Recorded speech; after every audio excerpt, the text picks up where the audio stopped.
Hey. Well, yeah, Addy decides to start off by pissing me off today.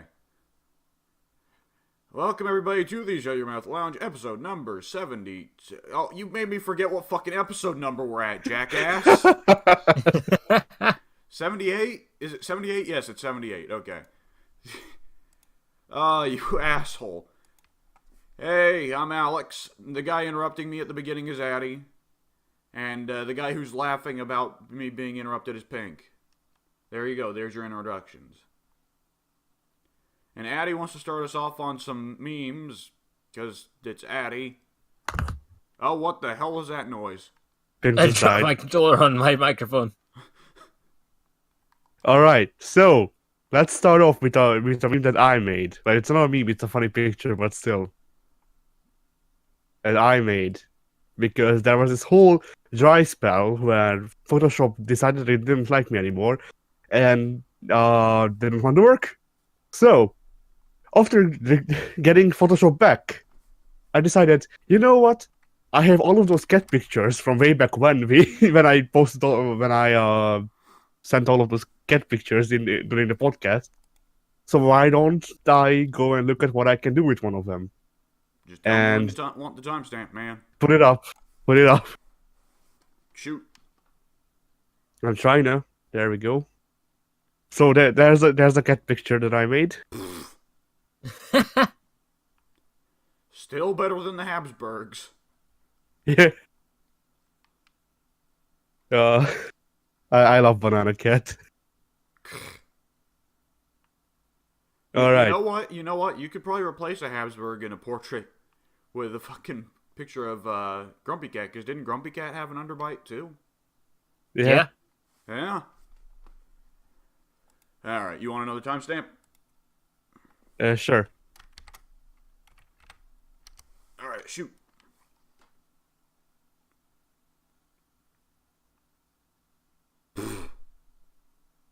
All right. I just like this one because I used to love iCarly. Oh god. uh, I too had a little sister in the late 2000s.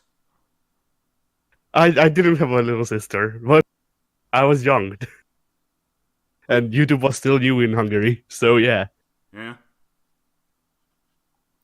Did they put, All right, shoot another. Did they put iCarly on TV in countries where like internet video making wasn't a thing? I don't know. Well, over here when they started, to my knowledge, YouTube wasn't big at all. So technically, YouTube video making wasn't big. But YouTube was a. I'm gonna have to ask Pink here because Pink's a little older than I am, so he'd have better memory for this. But way back when YouTube came out in 2006, I remember it already being big as soon as it popped up, because everyone and their mother was like, "Holy shit, you can put videos on the internet." Yeah. Yeah, I would say that's about accurate. It was a definite novelty. Like, I definitely remember my dad and my uncle like showing off videos of they found a guy playing guitar on there. You know, a little girl playing guitar usually. That's an amusement that stuck around on YouTube for the whole 10 years. Yeah. Right. I remember my dad. He would use YouTube at work until they blocked it from the server, because that's how new that site was. So new that you could watch videos at work until they decided to turn that feature off. Yeah.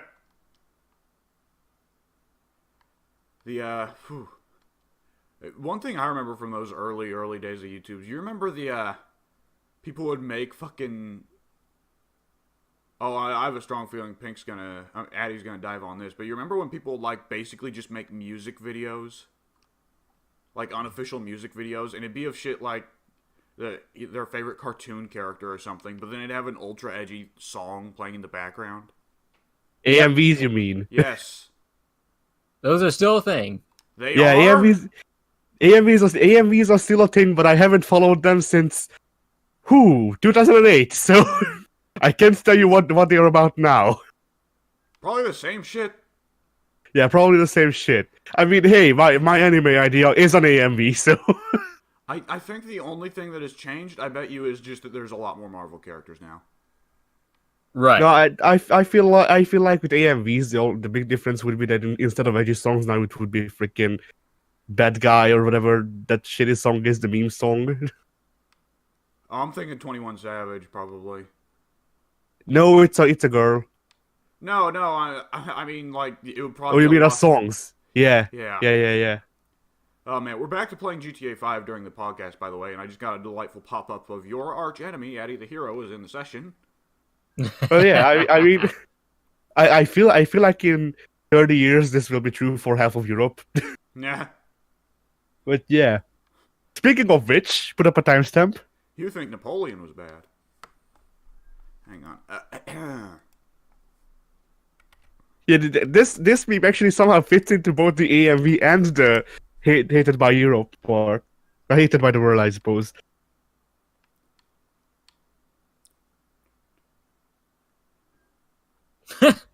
Oh, God, it hasn't loaded. Oh, Jesus. Oh. Alright, well. That's actually mildly horrifying. That bottom left one, downright scary. He does kind of. He looks like who's the manga horror guy that Addy's been reading a shit ton of lately? Junji Ito. Junji Ito, right? He kind of looks like something out of that. Yeah. I mean, he basically is an eldritch monster made real, so. Oh man. Yeah, that's a thing. Who's that fucker in the top left? Why do I see him everywhere now? Top left. No idea. I only know Luffy out of the. Well, I only know Luffy and Hitler, the greatest anime duo of all time. Out of these four. Oh man, you said you were going through and watching all the SMTs, right? Yeah. Yeah, I can't wait until you get to Persona 2. That's gonna be fucking wild, man. There's some wild shit that happens in those games. All right. Anyway. Yeah, I've read up on the whatchamacallit, the synopses of a couple of the games before I started watching them, and for Persona 2 I think I just saw like something demon summoning, which is just a trope at this point in the series. Something school shit or something Mecha Hitler. Stupid jetpack. So yeah. Alright, you got another one banked there? Let me see, because I have a couple saved up, but not all of them are actually quality, quote unquote quality. I guess let's put this up because it has funny cat pictures in it. Perfect. I'm always a big fan of funny cat pictures. I am an internet user from the year 2004.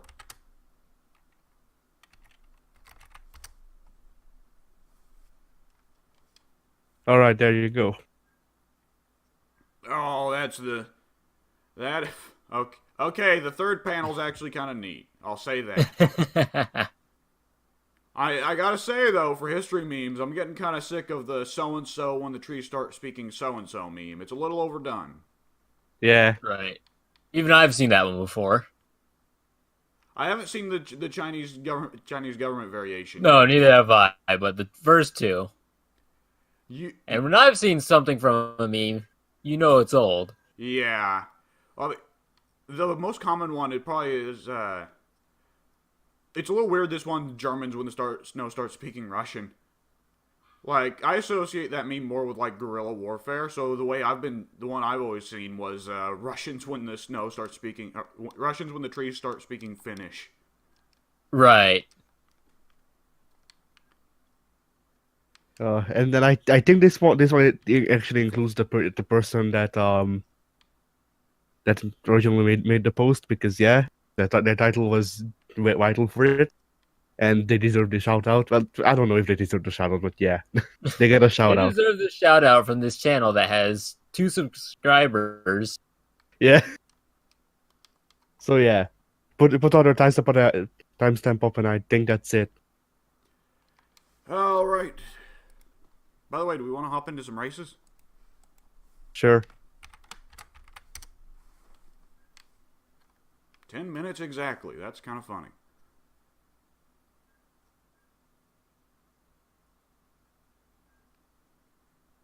I have no recollection of what the title is, by the way. Ah, yeah. Oh, is there a signature in the bottom left? I've been Addy, Yeah. you know. It's right there in front of us. Why was there a bounty of $5,000 set on your head? Because I fucking stole a car from somebody. Do you have Pegasus? You can call him and go freaking play children's card games on motorcycles. Okay, weird. Are we just going to not acknowledge the fucking thing Addy just posted? I don't know how. Because I shut up for a minute, just trying to fucking process it, and I was expecting someone would speak up, but no one spoke up. I mean, it's self-explanatory. Is it?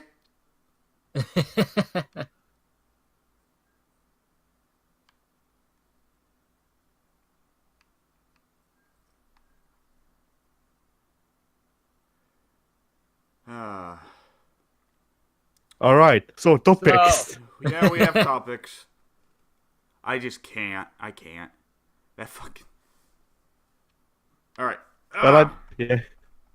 Hey. Oh, actually, one more, just to celebrate the release of Team Sonic Racing, or whatever the hell I'm it's sorry. called. Are you saying you're going to show us fetish porn?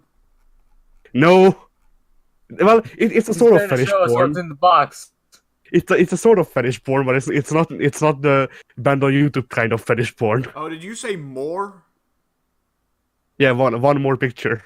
Oh, your accent fucked that up, and what I heard was, okay, well, here's one vor. And I was like, wait, what? Oh. Addy, why? No, I actually haven't seen a picture like that, and I'm glad. Oh, man. I'm kind of counting the days that I don't look at war. Yeah. So far, it's been all of my life, but I feel like that will end sometime, and I hope not, but it's inevitable. It's the internet. Either All right, put up a timestamp. Yeah. Okay, put up a timestamp. Let's see. Hey, da, da, da, da, da. Shoot.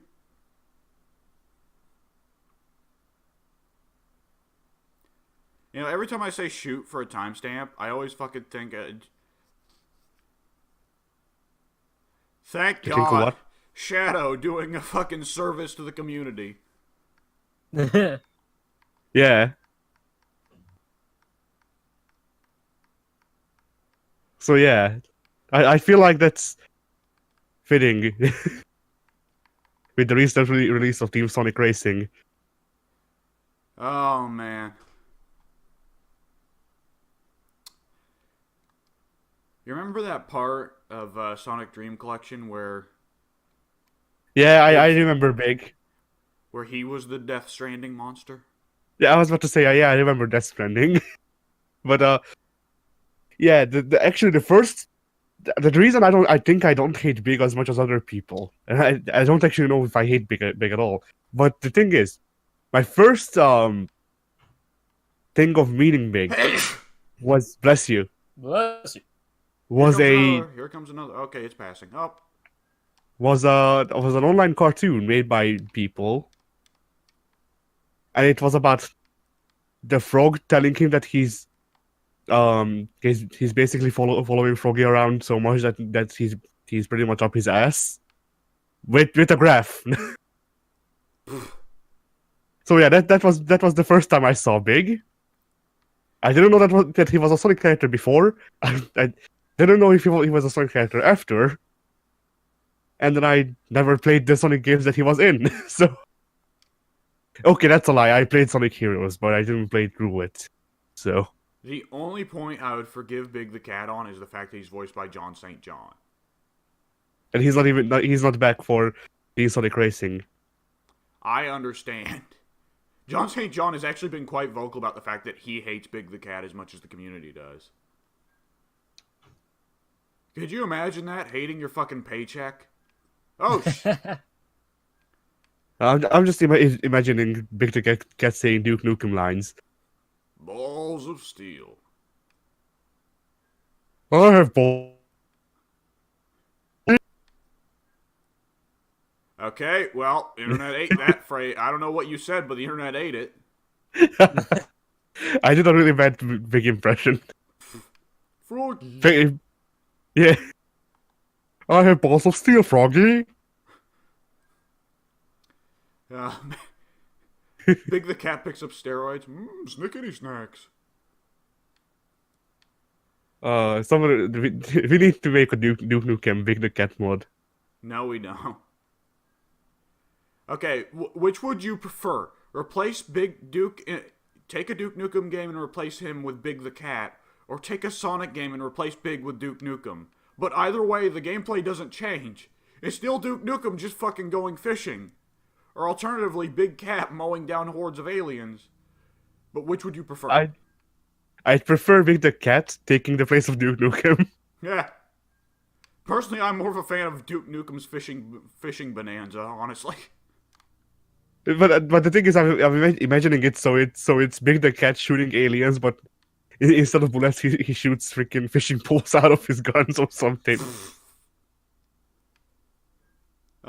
He's just choke slamming them with a fishing pole like Isabella in Smash. Put Big in Smash. Were we supposed to have a topic at some point?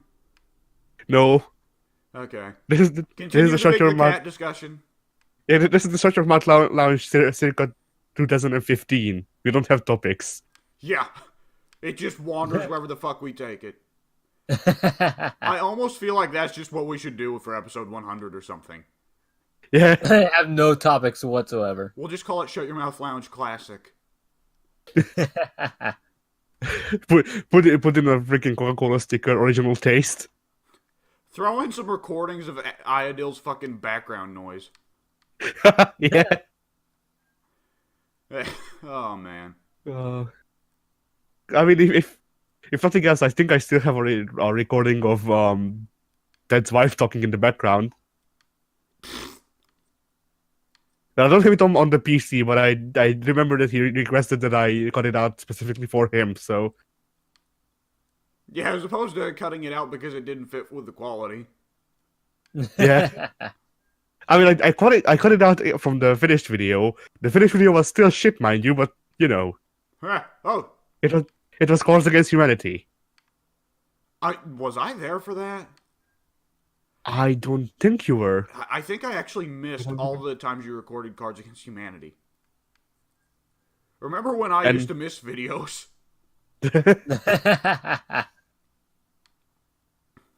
Remember when I wasn't a part of any videos? Yeah. Remember when I wasn't the channel admin? Yeah. I remember it's funny looking back at old podcasts and it's like, okay, who's the cast for this podcast? Addy, Muda, Steve, and fucking Charlie Bucket's grandpa. What? I was never on a podcast with Muda. I remember that. You weren't? I weren't. The first podcast I was on was the first podcast we shot for the forums channel. Because I remember I wanted to be a part of the podcast, but I never was. I thought Muda was in one of your podcasts. Because there were 2 or 3 podcasts that were hosted by you instead of me, and I thought that there were some, like, weirdo guests you had. No, I remember Muda. It was mostly, when I did the podcast, it was mostly Brandon, Grandpa,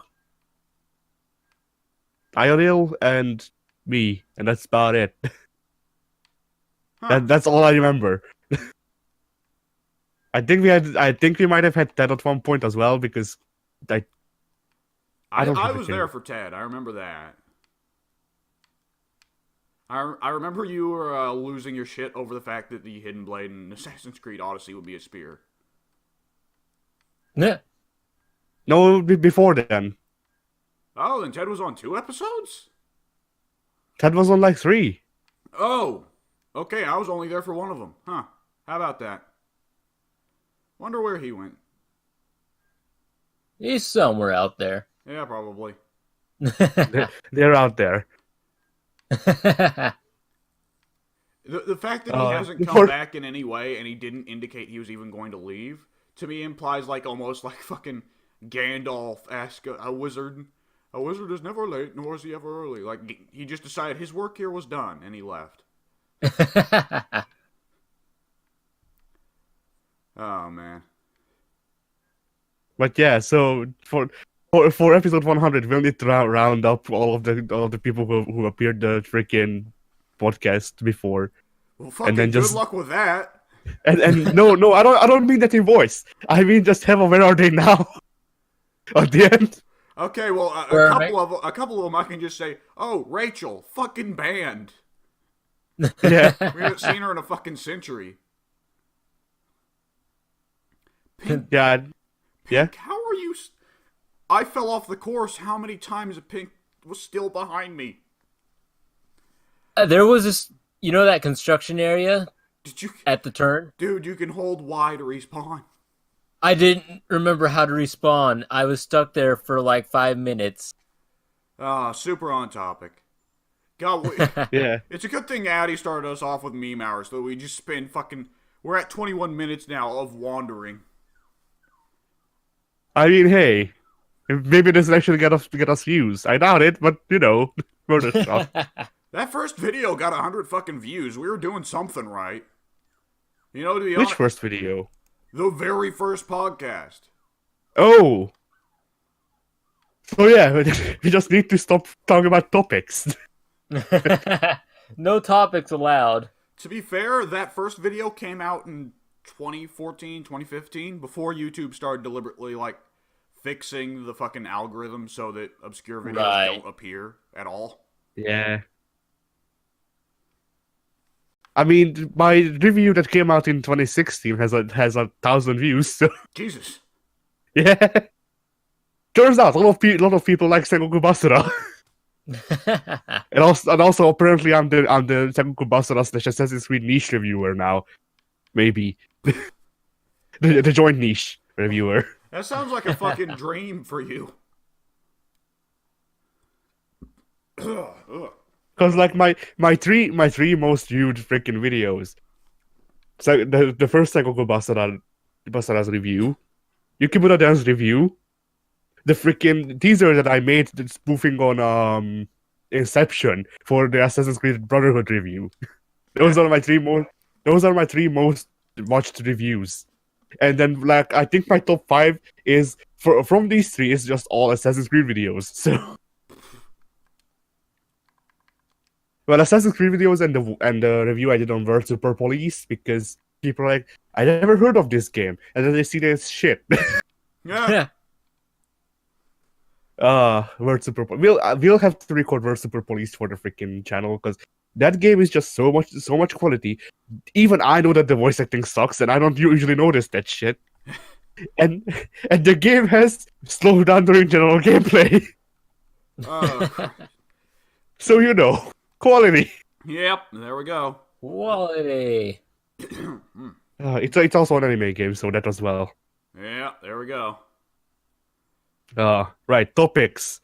Hey, first topic. That freaking busted in your What? area. That busted. What are you talking about? Isn't that the whole thing? Randy Pitchford, or whatever his freaking name is, I forget. Oh, retweeted a video about the dead cat. it's not a dead cat, but Randy Pitchford retweeted a video of a crab and a cat being deliberately put into a fight by their owners. And apparently it's a whole thing of the crab being a crab and doing crab things clamps onto the cat's arm, and the cat is in serious pain and starts flailing all over the place. Basically stuff that qualifies as animal cruelty, that kind of thing. Right. I see. Well, I'd say that Fighting is not legal, and I don't believe infighting between crabs and cats would be either. Well, the cat shouldn't have messed with the crabbo. Got the stabbo. The cat-crab peace has lasted for millennia. We cannot let Randy Pitchford interrupt this. We had a pact. We can't break it. So, Oh, that's rough enough. Which it's one of those things I can't imagine what it would be like for someone following Randy Pitchford's Twitter feed. And I can just stop the sentence there, and I'll have said enough. But I'll continue and say I can't understand what it's like for people to see Pitchford's Twitter feed, and he just fucking retweets that one day. And Right. when he retweets that, at first he doesn't comment on it at all. He just fucking retweets a fucking video of a cat and a crab getting into a fight. Like, okay? Now, of course, people are like, what the fuck, Randy? What the fuck, Randy? And Randy Pitchford, who is apparently Randy Pitchford does not know the word I fucked up, or sorry, or my mistake. He just dives in to defend himself regardless of how badly he messed up. Well, I'm sorry that you don't understand the intellectual quality of freaking pitting domesticated animals against each other. I wouldn't call crabs domestic, but sure. I mean, I count anything that can be held as a pet domesticated. Well, I mean, the crab's not exactly I trained. count things that operate as pets domesticated. You can put a feral cat in a house, it's still not going to be domesticated, though. I mean, that's not a pet, though. No, because it's still wild, and so are crabs. Crabs don't have the intellectual capacity to be domesticated, do they? No. Because, like, when you think about it, fish aren't really domesticated either. No. They're just kind of like, we're putting them in a place where they can't fight back against it. Right. Why they ever had a Keeping it in chance? a cage. If you can have something walking around freely in your house and it will come up to you and sit in your lap, that's domestication. If it wants to eat you or attack you when you get near it, that's not domestication. If it doesn't even notice your existence regardless of what you do. Right, like foxes or raccoons. Or cats. Because plenty of those are kept in captivity, but they're not domesticated. But then there's fucking weirdos who domesticate crocodiles, and we're all like, what the hell? I mean, the real story here. I actually looked up whether or not it's actually legal to have a raven as a pet. I'm sure it is. In America, yes. I'm not sure about Europe, but the thing is, I'd have to have like a big place where they could fly about, and I live in a flat, so Right. that idea got thrown out the window. But I still really want a freaking raven as a pet just so I can call it Raven. Aren't ravens like some of the most intelligent animals that you can get? Yeah, they are. Huh. Anyways, there's our domesticated animals discussion. Yeah. Going off topic, bringing in the views. But Randy Pitchford, huge weirdo that he is, defends himself in one of the weirdest fashions possible. Let me just pull it up here so I can get the fucking actual. I mean, words. obviously, we mere mortals cannot comprehend the intellectual qualities of such videos. Only he, a Rick and Morty fan, can. Only he has enough IQ. Enough IQ. It's like a fucking Fallout skill check. Oh, Jesus. Right, so apparently his defense for himself was like saying, I tend to favor curiosity and disfavor setting up a feeling and empathetic creature for discomfort. Okay, is that kind of a confusing statement for anyone else?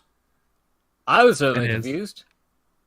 Yet among the negative reactions I felt watching this, there's also some other stuff that isn't exactly negative. What the fuck does that mean, Randy? It means that It states his primal desire for bloodshed. No, really, the reason he retweeted it is because he needed some he needed some reference for the freaking crab people in Fallout 5. Yeah, Randy Pitchford's getting called in for Fallout 5. The hottest time to hire Randy Pitchford for your fucking video game. Yeah. And the hottest time for a Fallout franchise. Oh, man. I mean, they go together like freaking Skyrim and anything ever that has ever existed. Oh man, I'm wondering if Randy Pitchford like put this video on the same hard drive that he put the The magic magician or whatever he called her. the vagina magician. Oh Christ. Man, do you remember his defense of that was he fucking wanted to figure out a magic trick from it? No. Like, Randy, what's your plan there? The trick was the disappearing cucumber. But that okay.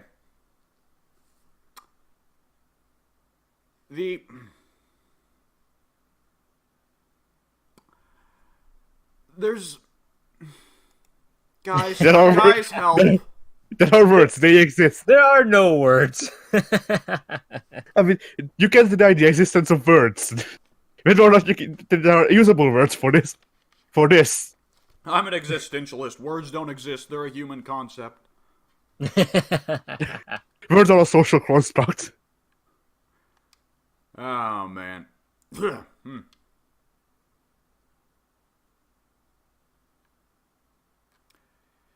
So... Randy Pitchford in the news yet again for, like, not really being a notable gaming guy. It's just we want to talk about him because he's a fucking dumpster fire. How has he not landed himself in jail yet? It's a genuine question. Like, I've heard plenty of jokes now by this point. Like, you guys have heard all the dumb theories about Sega being in with the Yakuza, right? Yeah. No. There have been plenty of jokes about Randy Pitchford should not go to Japan. Because, you know, then he'll be fucking sleeping with the fishes. And there's something amusing about a fucking Yakuza guy coming up behind, you know, Randy Pitchford with a... Not to say that I hope Randy Pitchford dies, though he does seem like a genuine dirtbag. But there is something of a humorous mental image of a Yakuza guy coming up from behind him with, like, the piano wire, and he just goes, "This is for Colonial Marines," and he fucking... and the fucking people around him are gonna have to report to the police that shit to the cops. No, the Yakuza guy goes up behind Randy Pitchford. And then he strangles, he freaking cuts Randy Pitchford's throat with a copy of Borderlands 3. But he needs to build up his heat meter first to do it. Yeah. Sega's Yakuza never killed anyone, we swear. Yeah, but I was going to say it will not be non-fatal. Randy Pitchford will die because of his wounds, not because of the cut itself. It's not killing them if they bleed out. Yeah. They were killed by lack of blood. Right. I had left the crime scene well before he died. Oh man, he didn't die when I run him over in my car. He died from the fucking his skull getting crushed. Oh man. Oh. No, actually, it's better to imagine freaking Sonic with a Yakuza tattoo killing Randy Pitchford. Well, if we're just saying Sega can pull anyone from any of their game licenses, clearly they need to pull someone from Warhammer. A fucking dragon just rolls through town. Yeah. Gojira? Yeah. Okay. Oh, man. The great thing is, isn't Randy Pitchford the CEO of Gearbox? He is. Are they a publicly traded company? Is. Are they a publicly traded company? I don't know. I hope not. They probably are. Is Randy Pitchford in a situation where he can't be fired no matter what he does? Who knows? Because he's done so much now. Like, there are plenty of people who've gotten it way harder for way lesser stuff than what Randy Pitchford does. Oh, man. You know what, though? We got some happier news. Fine-a-fucking-ly the release date for Death Stranding. Did anyone think this was going to be released in the next fucking 5 years? Nope. No, but I also didn't really know much about it until the trailer. It was not something that was on my radar. I mean, Pink, you just need to know Pink the Cat. It's all about him. I'd never even heard of Big the Cat before. You saw Sonic. Big the Cat. You saw Big the Cat in the Halloween special. Yeah, before I was able to finish my sentence, I was going to say I'd never heard of Big the Cat until Sonic Dream Collection. Dream Collection. Yeah, that was my introduction to him, and boy, what an introduction! I mean, I'd say it's better than having a frog pushed up his ass. I mean, Which most was things would mine. probably be better than that. That was mine. Can I just So you know. Can I just say my favorite fan title for Death Stranding so far is Norman Reedus and the Funky Fetus? Oh, what the fuck is this game? Oh, it's turning out just to be exactly as weird as I wanted. It's fucking wild, man. So, assuming that the footage they showed was at least semi-gameplay footage, the game looks a lot like Horizon Zero Dawn. Yes, absolutely. It also reminds me a lot of MGS5, though that should probably be obvious. Yeah. This game reminds me of the developer's previous game. Huh. I wonder why. The trailer, like, did you guys ever see, like, the trailers from MGS5 when they were building that up? No? I did not. I don't think I did. Okay, it's very similar. The trailers are very similar with the way they're edited. Did you guys see the bit where someone actually slowed down the footage? And every cut is actually an eye blinking? Oh, I did not see that. Good old Kojima. Yeah. We won't know the meaning of that shit until 2 years from now when a study fucking figures that shit out. Kojima on his deathbed reveals all his secrets. He just says, it looked cool. Oh, man. Okay, so we still don't know what the hell the game's genre is. We're gonna have to assume... open world style platformer. With also action and collecting and possibly Dark Souls-esque, like you remember, like, 2 years ago, they fucking said it was gonna have some Dark Souls-esque features of, like, world invasions and that kind of shit. Right. What is this game? We've seen gameplay now. We've seen several bits of gameplay now. We still don't know what this fucking game is. It's Horizon Zero Dawn. Oh, man. Is it actually made on Horizon Zero Dawn's engine? I thought I heard that. I don't know. I feel like I did heard that, I did hear that Konami retained the Fox engine. Oh. Which means this isn't on that engine. Which is weird. Like, it's especially weird considering they went to all that trouble to make the Fox engine, and then fucking Konami stopped making video games. Yeah. Like, as opposed to Capcom, who is getting their fucking money's worth out of the RE engine right now. Freaking. What Kojima should do is just change like 5 lines of code so that it's not plagiarizing his own code, and then name it the Snake Engine. Meh. That'd be a nice fuck you. It's nearly impossible to tell what is going on in this plot already, though. Like, is he talking? Is that the president? Is he talking with a fucking president? Things got serious, yo. I guess so. Like, the dialogue is so Metal Gear. Turns out that Norman Reedus is actually in cahoots with Armstrong.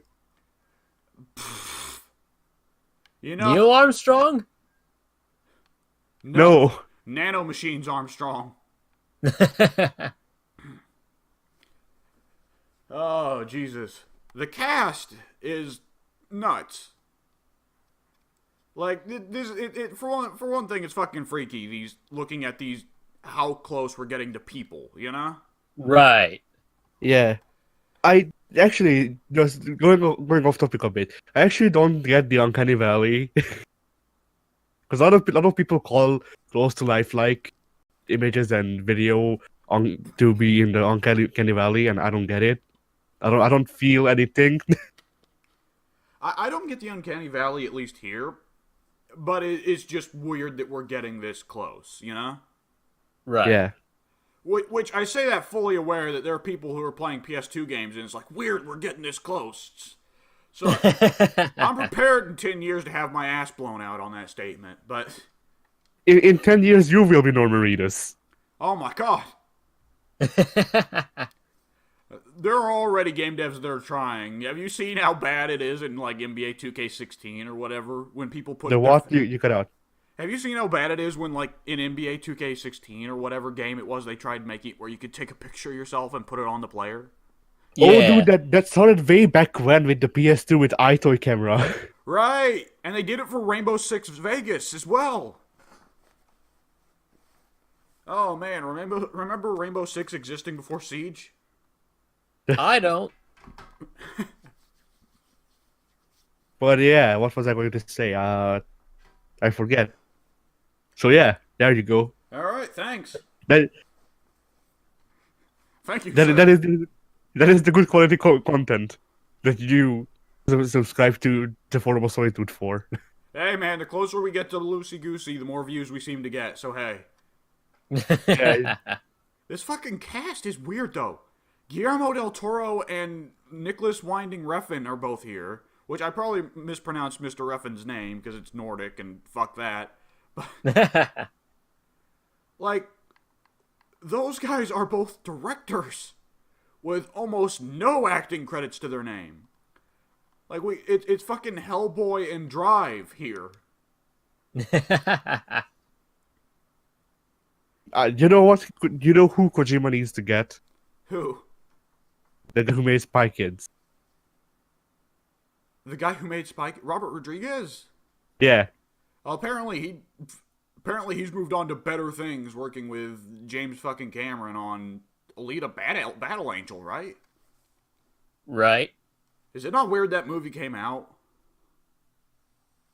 I mean, But whenever did that it come movie out though? gets Because I certainly haven't seen anything about it. whenever that movie gets mentioned, I just hear Lita Battle Angel. Freaking. I'm just imagining that as a freaking shitty WWE movie. Yeah, I was about to say, like midway through, it just cuts to the stupid in-ring sex scene. Yeah. Oh man, it's the wild thing about getting into wrestling, like in 2011, is that I don't get to know about Lita's greatest matches of all time. All I get to know about Lita is in-ring sex scene, cheated on Matt with Edge, and also fought Trish a lot. Right. I'd say that's all there is to Lita, because her matches are downright terrible. Oh, all right. I like how it cut out, so it sounded like you said she effed Trish a lot. Yeah, she was just hitting everyone there. Yeah, the 2000s were a different time. They were wild times, I suppose. Yeah. You guys are saying this like it's half jokingly. Did you fucking forget Mickey James? No. No, but Mickey James also got shafted because of it. So Yeah. She's back now, though, isn't she? Yes, she was. And did they bring back Gail Kim, too? No. No, she's still in TNA, I think. I'm pretty sure Gail is retired now. Ah. Well, she's got that rest-on her husband. What was it? The big, muscular British guy who yells at people? Braun Strowman. Yes, Braun fucking Strowman. I don't remember Strowman being British. He's just really good at hiding it. Well, hey, now that he's done with Game of Thrones... Ah, fuck me. Okay, back to Death Stranding. Hey, this game looks fucking weird, and that's probably a good thing. Because this is one project where the entire appeal is, yes, Kojima, make it weirder. Do it. Do it. Do it for your fans. Kojima and Sakurai team up for the ultimate game. Oh man. Uh, that will just be the Spy Kids game. Yeah, We just- just on time at the fucking peak of Spike Kids' popularity. Yeah. All right. Because like I just imagined things would go down. It's like, okay, so you're a military man fighting armed people. Armed people. Oh man. Speaking of weirdo armed people, let me just get a timestamp up in this shit. Let us see. Oh yeah, let's get ourselves a timestamp. And boom. Oh, I have to scroll down. Yeah, so will I. Yeah. And now every time I fight those guys in that game, because I'll inevitably pick this fucking game up, because it's Kojima. I'm going to. I'm a fucking fanboy loser. I accept it. Just shovel the shit onto the plate, Kojima. I'll eat that shit up. But every time I fucking fight those guys, I'm gonna think Mike Wazowski. But when I saw that truck, I for sure thought that this was just freaking like Kojima's take on Horizon Zero Dawn because I thought the truck was moving on its own. Oh, you know what? You know what we just need to go ahead and say? I've always given Kojima credit because he's always been, like, really good about crediting the voice actors, going all the way back to, like, the oldest Metal Gears. Whenever a character is introduced, his title card shows off the character's name and the voice actor's name. That's pretty nuts. Oh. That's cool. And, like, it feels like Death Stranding is going to go even further by just having the characters have the voice actor's face. Right? Like, I'm looking at Troy Baker's character, Mr. Golden Mask there, and it's just Troy Baker. And I'm not complaining, because Troy Baker's a good fucking looking dude. Yeah. But it's weird seeing Troy Baker just actually be Troy Baker and not Troy Baker's voice coming out of some other dude's mouth, you know? Right. Yeah, the only Troy Baker voices I know for a fact is Troy Baker is just Desmond Miles. So he was Desmond? yeah. No, he wasn't. You're fucking full of shit. It's Nolan North. Nolan North was Desmond. What are you talking about? Oh, I'm mixing up the two of them because I hear people shitting on them all the time. Retro replay guys, great. The two what guys? The two retro replay guys. Oh yeah. Because everyone keeps shitting on them for being in every game from the 2000s. So Hey, when you're as good as they are, you should be everywhere. yeah. To be fair, they've been doing way less work over the last couple of years. Oh yeah, because there are way less just bread people. It's probably because of the union strike, but it's also, well, obviously, you know, retro replays. So now they got that they're working on, and Troy Baker's probably been putting a shit ton of time into Death Stranding, considering they actually have him be there for the mocap and everything. And Right. and Last of Us 2, which also requires Troy Baker to be there for the mocap. Right. So you can't just put him in a booth for 12 hours. He actually has to be there for weeks on end. Nolan North doesn't do mocap, does he? He's done mocap. I don't know if he's done anything recently. Does he do the mocap for Nathan Drake? I believe he did. Oh, that's crazy. And Nolan North, who I've not noticed, but Nolan North's the kind of voice actor I don't notice in most games, because I played Borderlands 1 for like 10 hours, and ever since I have just been tuned out on Nolan North's voice. Like, I'm sure he's got plenty of work with Borderlands 3 voicing every enemy in the fucking game. Who was Nolan North in that game? Everyone. Legit, every fucking bandit, every fucking psycho was Nolan North. All of them. The guy you heard rambling about meat bicycles and poop trains was Nolan North. Well then. Now, I'm pretty sure that they got a little bit more of a diverse voice cast for 2. And apparently for 3 they're going to get less of a diverse voice cast because they aren't even fucking getting Claptrap. Did we talk about that in the news on one of the podcasts? We did. Oh, okay, I can't We did, yeah. This fucking Randy Pitchford shit has got me losing track. Oh man. All right. But yeah, Pink wanted a quicker podcast, so let's go ahead and move on to the next topic. Hey, so apparently in Smite, the store list already includes the Yoruba Pantheon, which I'm just gonna say kind of called it like whenever it was like a month ago when we talked about what new pantheon should be put in the game. I said they need to get an African pantheon. Boom. Right. There we go. And here we have it. It is a little weird that they're going with Yoruba. Well, Yoruba's the most famous African pantheon, definitely. But at the same time, it is a little weird that they're going with Yoruba because voodoo is based so heavily off of it. So we're going to wind up with another Greek/Roman situation. Oh, yeah. I don't think Yoruba has an equivalent to Baron Samedi. Baron Sam. Yeah. So maybe they'll just stick to including the voodoo guys that Yoruba doesn't have an equivalent for. Which... Right. Then it's weird that the Roman pantheon doesn't include the one or two gods that the Roman pantheon had and the Greek pantheon didn't. Like, we still haven't fucking seen Remus. Yeah. We're probably not ever going to see Remus. You know what Smite needs? What? Kratos. No, it doesn't. No. I'm with Alex. Maybe old man Kratos. No, I mean, actual shitty servant of Zeus Kratos, not God of War Kratos. I'm stuck on an infinite loading screen, by the way. Nice. The game threw me out, so I'm just learning about it near freaking. I think this is Chiliad. Okay, can you invite me, please? Right. Interjection. So, What? Where the fuck is it taking me? Oh my god. Guys, look at the map screen and where it took me. And I guess I'll talk about things while you look at that.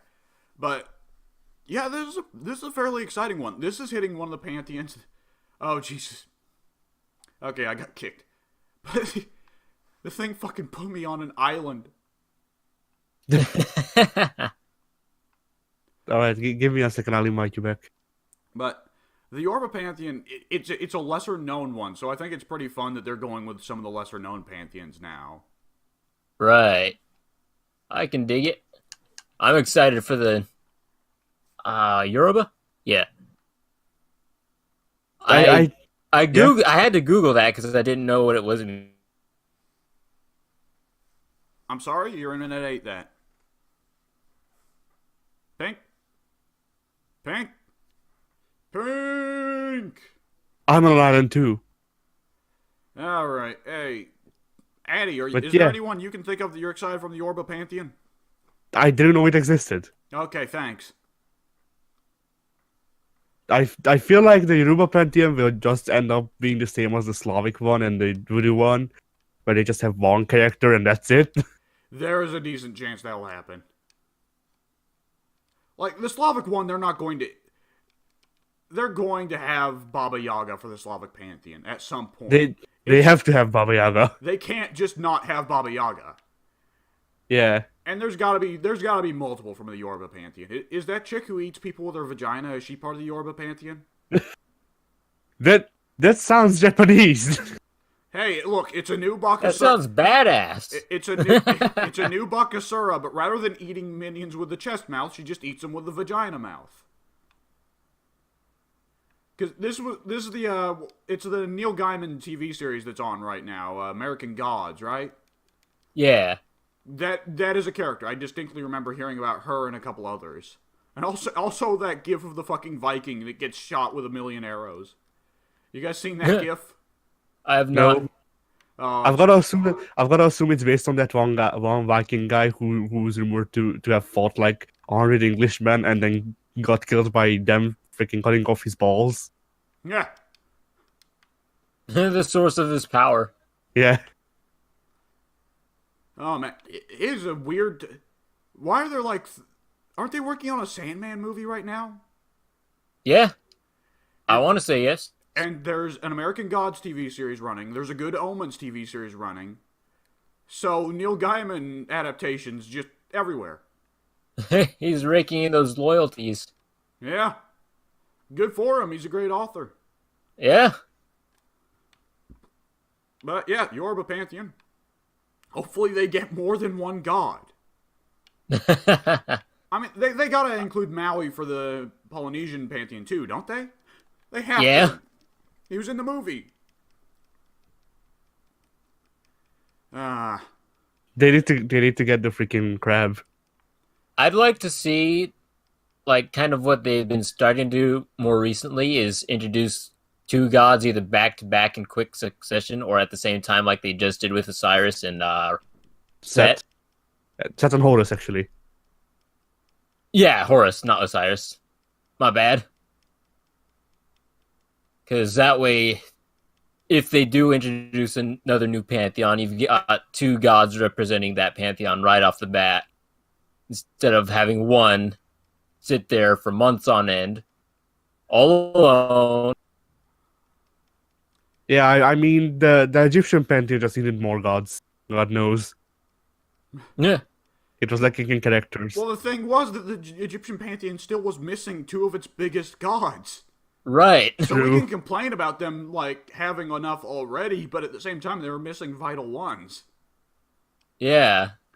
The one I'd be It more apt wasn't to complain quite about is the fact complete without, like, Horus and Set are two of the most essential gods of the Egyptian pantheon. It's almost absolutely ridiculous that it took so long to get them in there. Speaking of the also- Egyptian gods, it yeah, also took forever for them to bring in Hera. yeah. Yes, it did. I mean, I get that Hera's got a weird power set, so that it's rough to make her a badass. But still, like, she was such a glaring hole in the roster. Right.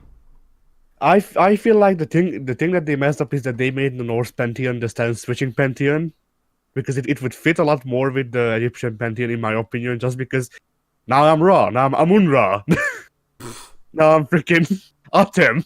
Yeah.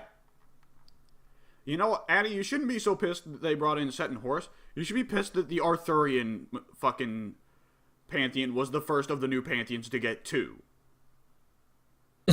True. And I know I'm saying this in the company of a King Arthur main and a Merlin main, so this might... I'm not a Merlin main, dude. The last fucking 10 Smite games I have played with you, you played Merlin. What are you talking about? Because he was new. Oh, man. Like seriously, they can't finish some of those pantheons with just one god. Yeah. And I mean, keeping in mind that, like, I think Smite is one of those games that's going to end up around forever, you know? Right. Because, like, games as a service, either they will die in the first 3 years or they will continue until forever. Because after that first 3 years, you will have built up a consistent fan base that will be there for everything. Right. Yes. Speaking of this, For Honor is on its last legs. I believe it. That doesn't. How long has that been around? I mean, I think Ubisoft is doing it well, trying to make it look like it's doing its best to not have it die. People are saying that it's in the best place that it's been in a while, but also Raider. I mean, gameplay wise, it might be in the best place it's ever been. Player base wise, probably not. Because Actually, it's the other there's way a around. reason that they've put it on Games with Gold and PlayStation Plus within months of each other. It's actually the other way around. It was also free on PC for a little bit, and you didn't need Yeah. a fucking subscription for that. I own For Honor on all platforms. So do I, but I didn't get it when it was free for PC. And my friend who bought it on PC on release day gifted me the PC copy. Oh man, But yeah, For yeah. Honor is one of those big cases of, if you want to run a game as a service, it needs to be good day one. yeah, And it's not that they can't turn good later on. There are plenty of games. Like, For Honor got a lot better over time. And I put a shit ton of time into Marvel Heroes. Marvel Heroes started off on the wrong foot hard. Do you guys Right. remember how much people hated that at the beginning? Yes. But then Marvel Heroes, like, after, like, a year, wasn't fucking incredible. But For Honor and Marvel Heroes both could not shake the bad day one reputation. And it was definitely the death of Marvel Heroes, and I'd say it's very close to being the death of For Honor. yeah. Right. It's that as well as the Wooling heroes, the power creep, and then just the people complaining because they have Power creep's not that bad because the Sakura fucking sucks. yeah, well now it's not that bad because people complain about the Wooling and the Vortiger. Well, the That's 5 characters. The Wu Lin were an interesting decision to make. They were clearly a decision to try and bank on Chinese gamers, like, shelling out loads of cash for just dog shit. But, like, the entire thing with Wu Lin, partially, I think, was just making the Wu Lin the most OP characters to get the Chinese gamers to buy, right? And, like, somehow that didn't work, because China's a fucking mystery market. Though none of the Wu Lin characters really had appealing concepts, gameplay-wise, at least to me. I think that's a vital aspect that needs to be mentioned. The only one that was even closely interesting was freaking I wanted to call her Shang freaking what's her name? Xiaoyu. But it's not that. Yeah, whatever, the hookblade chick. Lucia. Yeah, Nuxia. Yeah. That's her name. Yeah, she was the one who was the closest to being interesting as a concept. The thing is, the traps, when they don't fail, when the traps fail 90% of the time, when they don't fail, they're annoying to be on the receiving end on, and they're also annoying to set up to not fail. So that's another problem For Honor has. Addie's talking about traps here, and I'm like, I couldn't give a fuck less about a character's traps and abilities. I really could not fucking care less. To me, For Honor is a fighting game. So I don't want to see that MOBA shit. But it's not a fighting game. It's closer to a MOBA or a fucking Muso. Well, yeah, that was well. But the thing is, these traps aren't even a freaking ability. They are built into into her fighting thing. She uses the hooks to trap you. It's been so long since I tried out the Wu Lin heroes, I forgot she had that mechanic. But yeah. Like, here's a vital thing to keep in mind. Like, Total War just released 3 Kingdoms, right? And it is selling gangbusters in China. But it's not just that it's Chinese themed that's making it sell gangbusters in China. Every critic agrees 3 Kingdoms is the best Total War yet. So it doesn't need to just be a game with Chinese characters and Chinese themes. It needs to actually be good. Yeah. God forbid, right? Yeah, who would have thought that people in China are also people? Yeah. Well, it's the weird fucking thing of, like, some marketing executives, like, I don't, they've got to be operating on a whole different system of logic than most of us, right? Because, like, it's the whole thing of, remember when Black Panther came out and it was, like, immediately the 7th best-selling movie in history? And it did dog shit in the global fucking box market. Box office, but it did so well domestically in the U.S. that it just sold like nuts. Like, didn't Black Panther do better domestically than Infinity War? I don't know about Infinity War. It might have, though. And it was very much this weird thing, which we're now noticing if you pay attention to movie trailers and such. It became this weird thing where movie executives were like, oh, black people like to watch movies? And all of a sudden, Jordan Peele's getting fucking contracts out the ass to make whatever the fuck movie he wants, right? And you got all kinds of shit like that. And it's like, really? It took we had to find that out? And then the same thing happened with Crazy Rich Asians. Like, Asians like to see movies? Right. Like, there's got to be, like, in the next in the next 2 years, there's got to be, like, a big Hispanic movie, right? We got to fucking try out all the bases. This reminds me that no minority untouched. Yeah, this reminds me that recently in Hungary there were a couple of freaking gypsy movies. Hungarian-made gypsy movies. Ah, boy. And the best part is, one of their names, because I had to actually watch it in class because freaking minority representation. I'm a part of the minority and I hate it. Trust me, I don't need more of it. Oh my god. This is one of those occasions where it's like, oh man, good thing we don't have viewers. You don't have what? You got out. This is one of those occasions where I'm like, oh man, good thing we don't have viewers. Oh, Hey, Addy, Why want to talk more about censoring how you hate Alex? well, it's not the minorities in general that I hate. It's just the one that I'm a part of. That's not any better. I mean, Like, the fact that you're a part of that group does not make it any less racist. I don't care. Jesus. I don't think I'm inciting violence against any minority, and I also don't think that freaking all of everyone is like that because, well, my family ain't like, well, the good part of my family ain't like the part that I hate, which is Let's move on. Hey, so So, Robert Pattinson, but he's Batman. the Robert point that I Pattinson's was trying to Batman. make. Let's fucking move on. Jesus Christ, alive! Robert Pattinson officially is Batman. It is fucking. Oh man! We got Exciting Sparkle Man. news. Exciting times. We are ever closer to actually getting a good Batman. Fucking wild. It will be the fucking weirdest thing if we get a Batman movie where the most entertaining character in the Batman movie is Batman. Can I say that? Because you can go back and watch the first Batman. You're not watching the first Batman for Batman. You're watching it for Jack Nicholson as Joker yucking it up.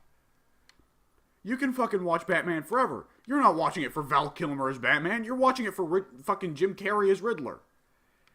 You watch Dark Knight. You're not watching Dark Knight for Christian Bale as Batman. You're watching it for Gary Oldman as fucking Commissioner Gordon and Heath Ledger as Joker. Like, imagine a Batman movie where we walk out of the theater thinking that was the right Batman. Right? And Ben Affleck got close, but the writers fucked him over. Whereas here, we got Matt Reeves going around saying he wants this to be Detective Batman and Young Batman. So we're getting very close to getting a good Batman, hopefully. Right. If they let him if they let him be a character and not an edgelord. Yeah. The only reservation I have even slightly about this film is that it still conflicts with the DCEU. Because now we've gone from Ben Affleck to now Robert Pattinson. It's like, is this a prequel now, or are we just going to move on and pretend Batflick never happened? You know what? I don't understand how they're going to fit this into the chronology of it all, but either way, I suppose I'm all aboard. Here's what they need to do. They need to have just an official stance going on.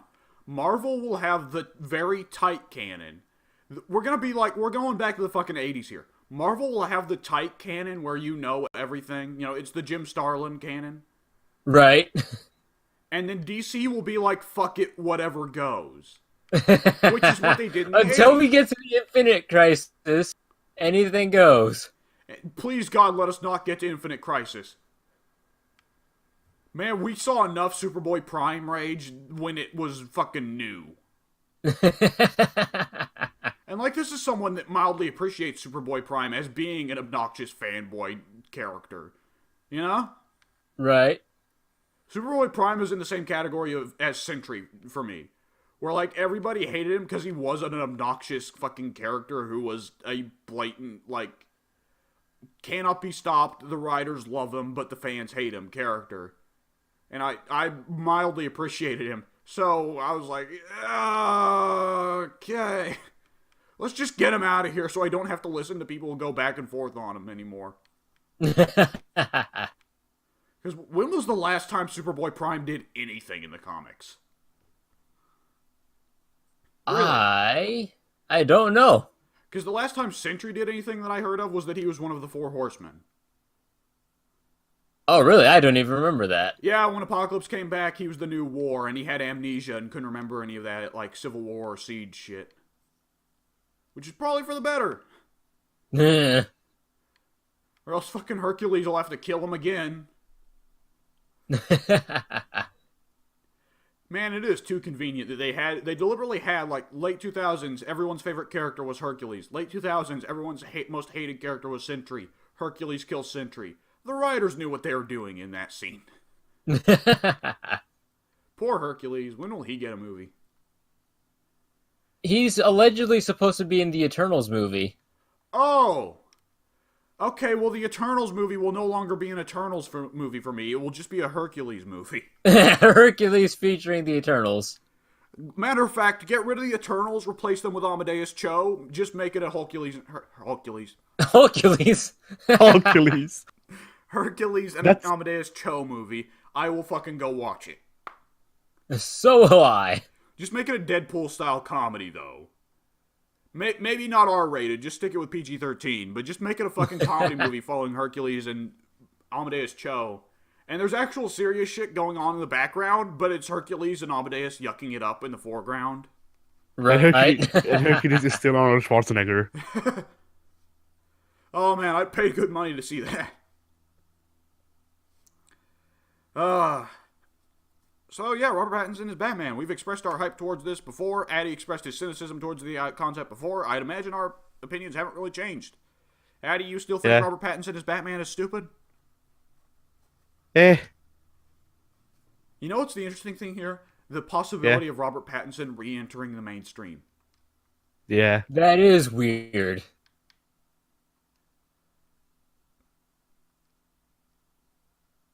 The most weird thing about this all is his hair in the picture. Yeah. Thanks for bringing up something that the people watching can't see, Addy.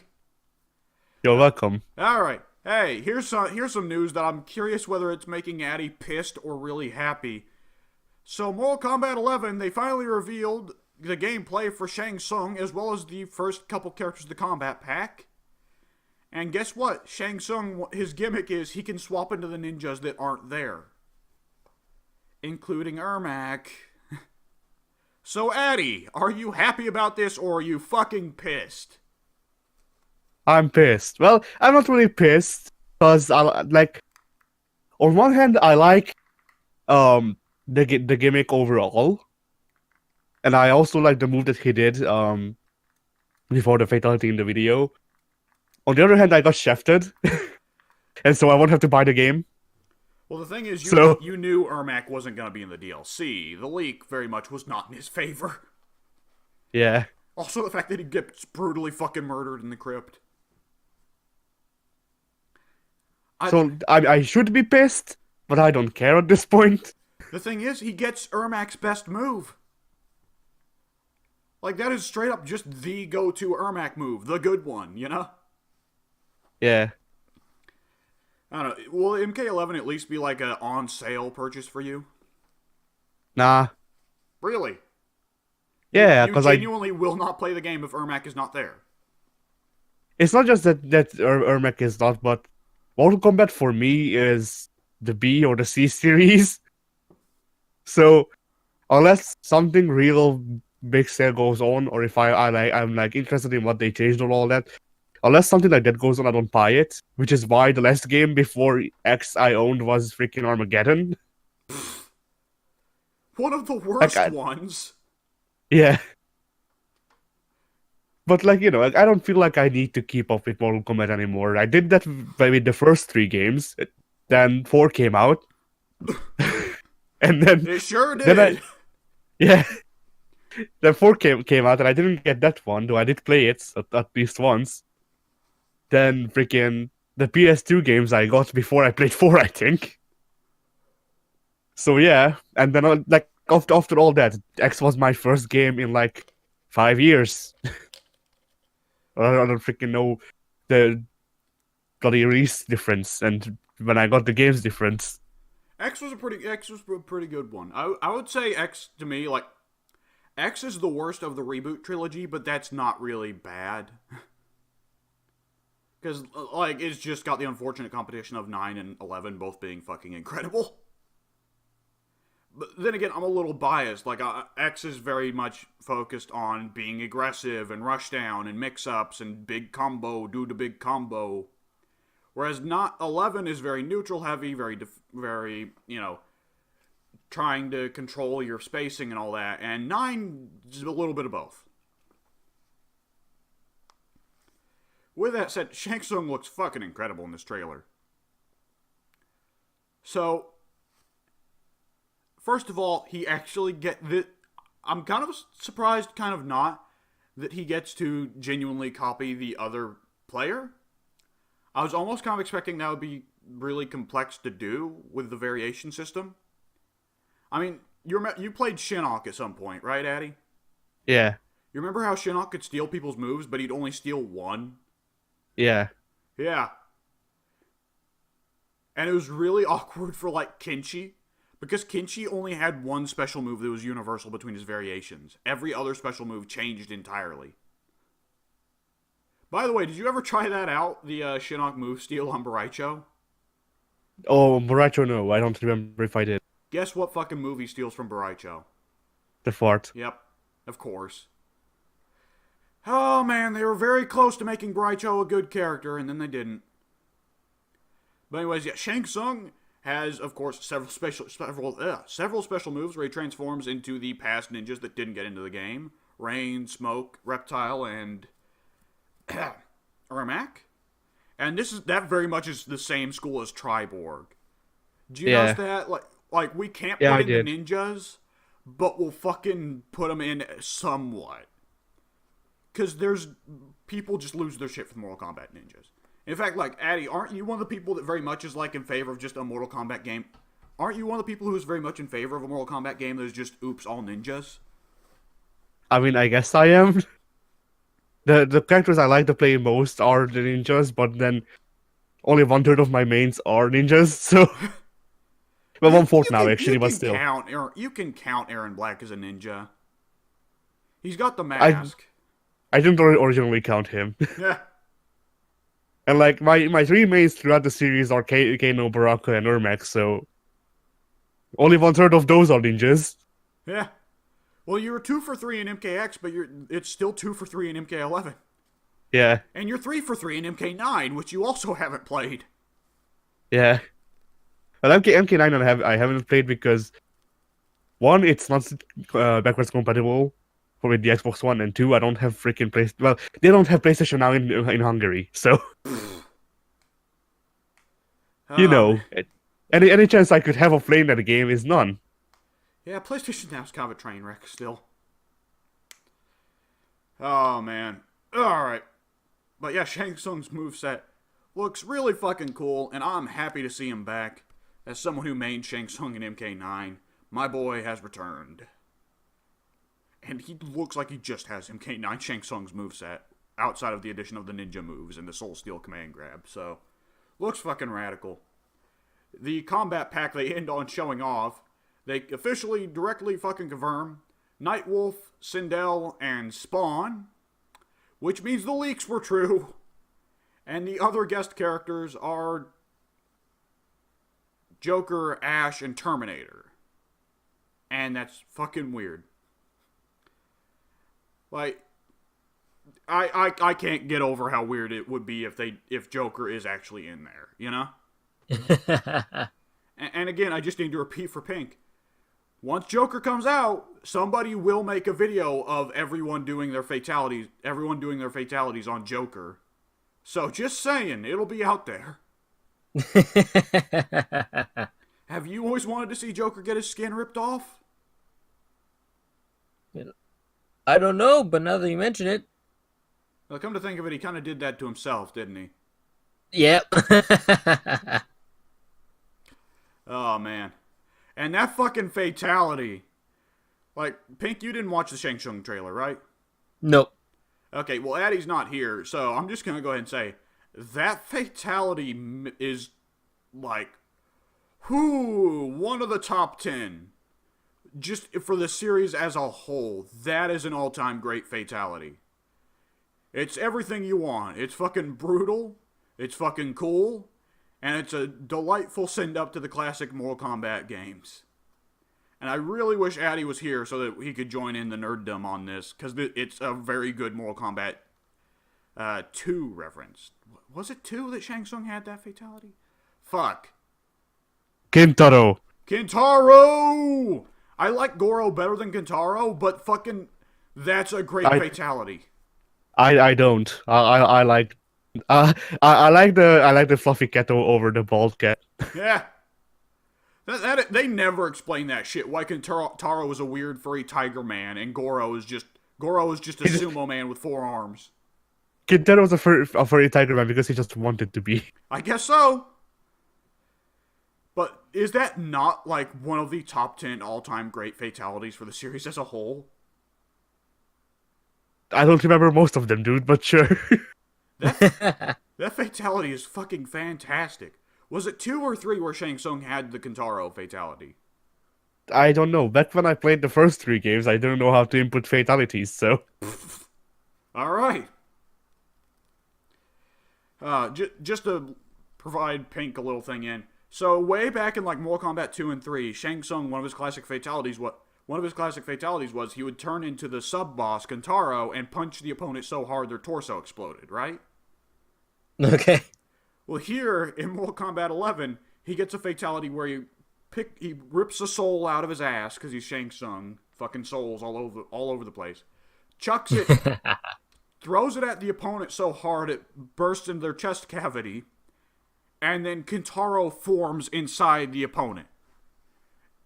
And Kentaro's a big boy with 4 arms. So you see the 4 arms burst out first, and then from the outside in, he rips the opponent apart and bursts out the big tiger boy. But yeah, also... It's great! But yeah, so this is confirmation that Air Max MKX ending is canon. We're not exactly for sure. This does imply that Shang Tsung ate Ermac's souls. Yeah. But the crypt pretty much says that Reptile is still alive, but he has Reptile's move. It's fucking weird. Maybe he ate past Reptile or something, or future Reptile or something, because it's time travel. Fuck it. He ate future past Reptile. Yeah. But present Reptile just doesn't give a shit. Yeah. Present Reptile's like, I get to ignore the laws of space and time. Present Reptile is sitting in a room with Kitana. Kitana, I don't feel so good. Yeah. He's just fading away. Dude, Mortal Kombat 11 actually does that to anyone whose past version dies. They actually get Infinity War style dusted. God, I need to say this every time, but I hate I fucking hate time travel systems where if your past self dies, your present self dies. In-game handled time travel so right.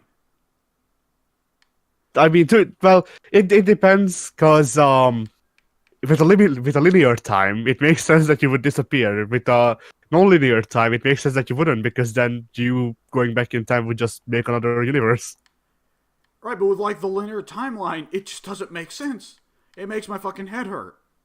Yeah, it's a paradox. Yeah, with linear time. It's fucking Austin Powers. Like, if you killed him, then the present him would never show up for you to want to kill the past him, and he would never kill the past version of him, so the present him wouldn't die. And my eyes are going cross.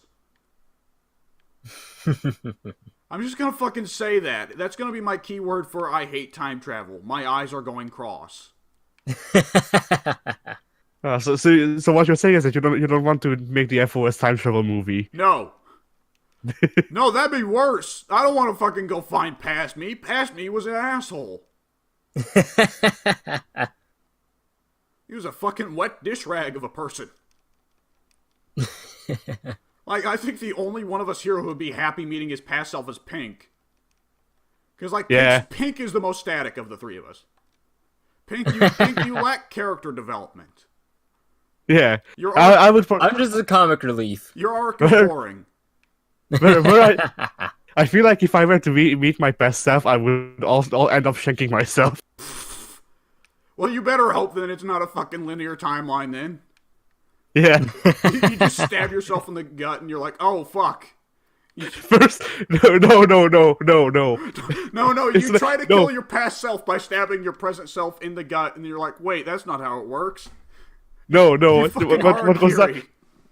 What goes down is this, by which point I am freaking dictator of Europe. We go back in time. I kill my past self, and I'll become the first dictator to ever go back in time to stop freaking genocide. What's your fucking genocide? I don't freaking know. People I don't like. Oh, Christ. Oh, man.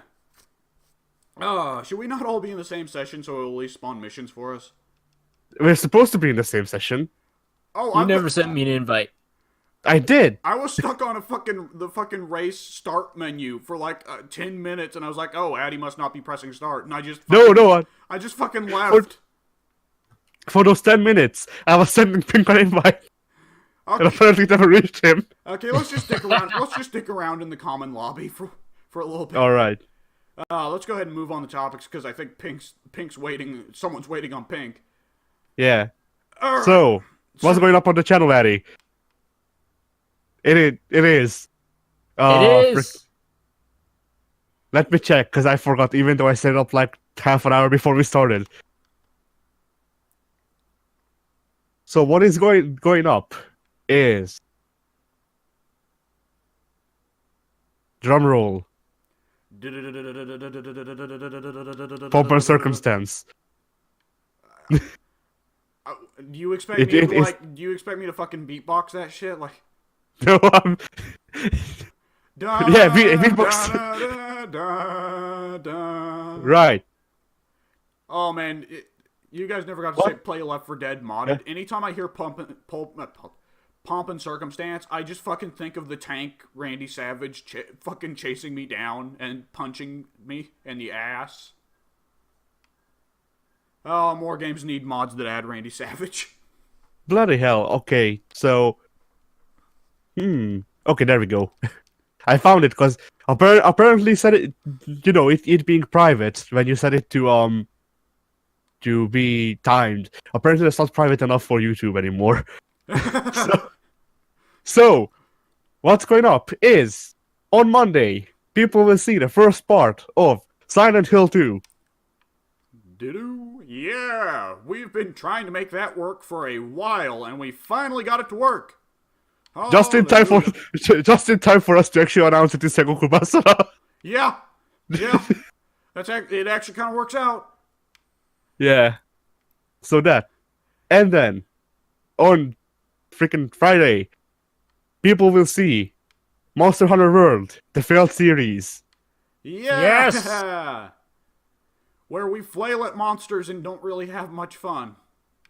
Yeah. And then, just as a spoiler, next week, you're getting our other failed series. Yeah. Which one is that? You know which one, Pink. The one we cut because you were very clearly tormented. How long in that recording, Pink, did you spend staring at a corner while just talking? Pink? Pink is having non-flashbacks. There we go. Yeah, there we go. All right. It might have been called. Yeah, he might have been called up. Who knows? Weird shit happens. Yeah. All right, moving on. Okay, Pink. Oh, I'm finally here. So, where did you get cut off? I had asked you what the other series was, then you said that that you were pretty sure that I knew what it was. Yeah, you know the one. Oh shit! Yeah. Oh, Merryweather. All right. Well, I tried to get to Merryweather, and I fucking landed my bike in a fucking river. Should I wait for you somewhere to pick you up? No, just go ahead. I'm gonna drown. I'll steal a car. Alright, so yeah, we got that little recording of... We wanted to make this a series, but Pink is dying, so... We can't kill Pink twice. Not after Terraria. Yeah. The real issue was that there was no fishing anime. Yeah. There was! There fucking was! Was that all we needed? Yeah. I had a fishing pole. Then again, the fishing anime kind of lost its appeal when you can just dive into the water and fucking beat the shit out of the fish with your bare hands. Yeah. Pink, do you know the Discord, game we're please. Oh, Jesus. Right, where did you get cut off now, Pink? Yeah, Alex said I would died. And then you died. Yeah, he killed me. Dun, dun, dun, dun, dun, dun, dun, dun. I'm gonna need help over here. I'm, 'Cause com- I'm coming. I'm shooting mercs with a shotgun. Yeah. And they have hyper armor and I don't. Yeah. All right. Pink, you're going up first. What you done this past week? All right. I think I've had a lot of retreads this week. I played a lot more Civ 6. I was this time did the Rise and Fall rule set from the expansion. What is Because that? that is basically time is not determined by your empire's accomplishments. So, in a basic rule set, you can quickly progress from ancient times to classical times and etc. Or if you go about things very slow, it takes you forever to get out of the ancient era or classical era or etc. So Rise and Fall is time is on a scale, and basically it's a countdown. You've got only so many turns until the next era, and if you haven't accomplished enough feats or discoveries or science stuff and whatnot, well, there's this little bar that you have to fill up with all those feats, and if you don't fill that up, your empire enters a dark age. But if you fill it up all the way, you're in a normal age, and if you fill it up all the way and then some, you get a golden age. Okay, so it's kind of a positive feedback, adding more of a positive feedback loop than the game already has. Yeah. Interesting. That is definitely something new.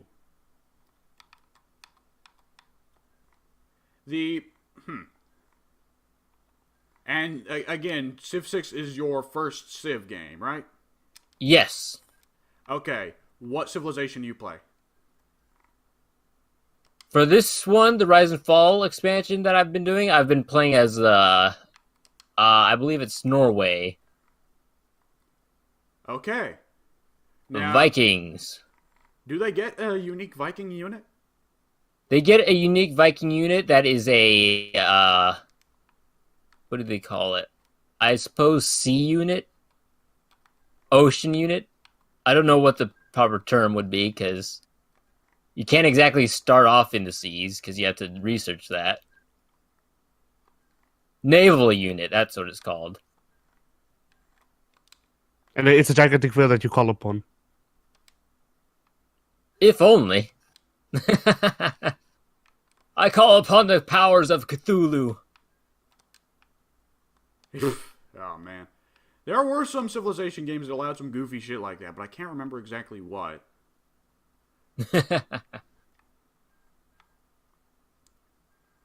Probably when Gandhi was dropping nukes on people. Probably. He's always dropping nukes, Pink. To this very day. In heaven. Yeah.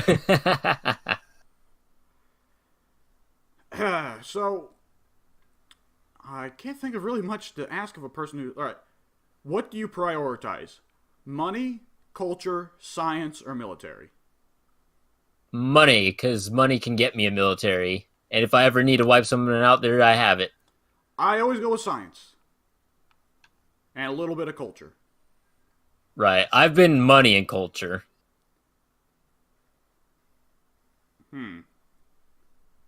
All my opponents, though, in this current playthrough, like, none of them have even bothered with any science stuff, so I've actually been delving into that as well. Yeah. What I was difficulty like, are you nobody playing else on? is going to challenge me on this objective, so I guess I'll send my Norsemen to the moon. Yeah. The fucking aliens on the moon are gonna get fucked over by the Vikings. You thought we only pillaged in the freaking ice seas. But you were wrong. The Vikings heard about some space monks, and they were like, oh, we're getting in on that. Yeah. What The Vikings are... Go ahead. No, you go ahead. The Vikings heard about the freaking space exploration game. I don't forget what it's called. The Kerbal Space freaking Program. no, not Kerbal, not Kerbal. I need to play Kerbal sometime. There's a space strategy game that's about building a civilization in space. Stellaris. Yeah, they heard about the Stellaris people, and they wanted on it. What difficulty are you playing on, Pink? It's the basic, which I believe it's called Chieftain. That's the So right one it's- to go with. Yeah, it's not hard. It's not easy. It's just quote unquote normal. Because otherwise the AI is brain dead stupid.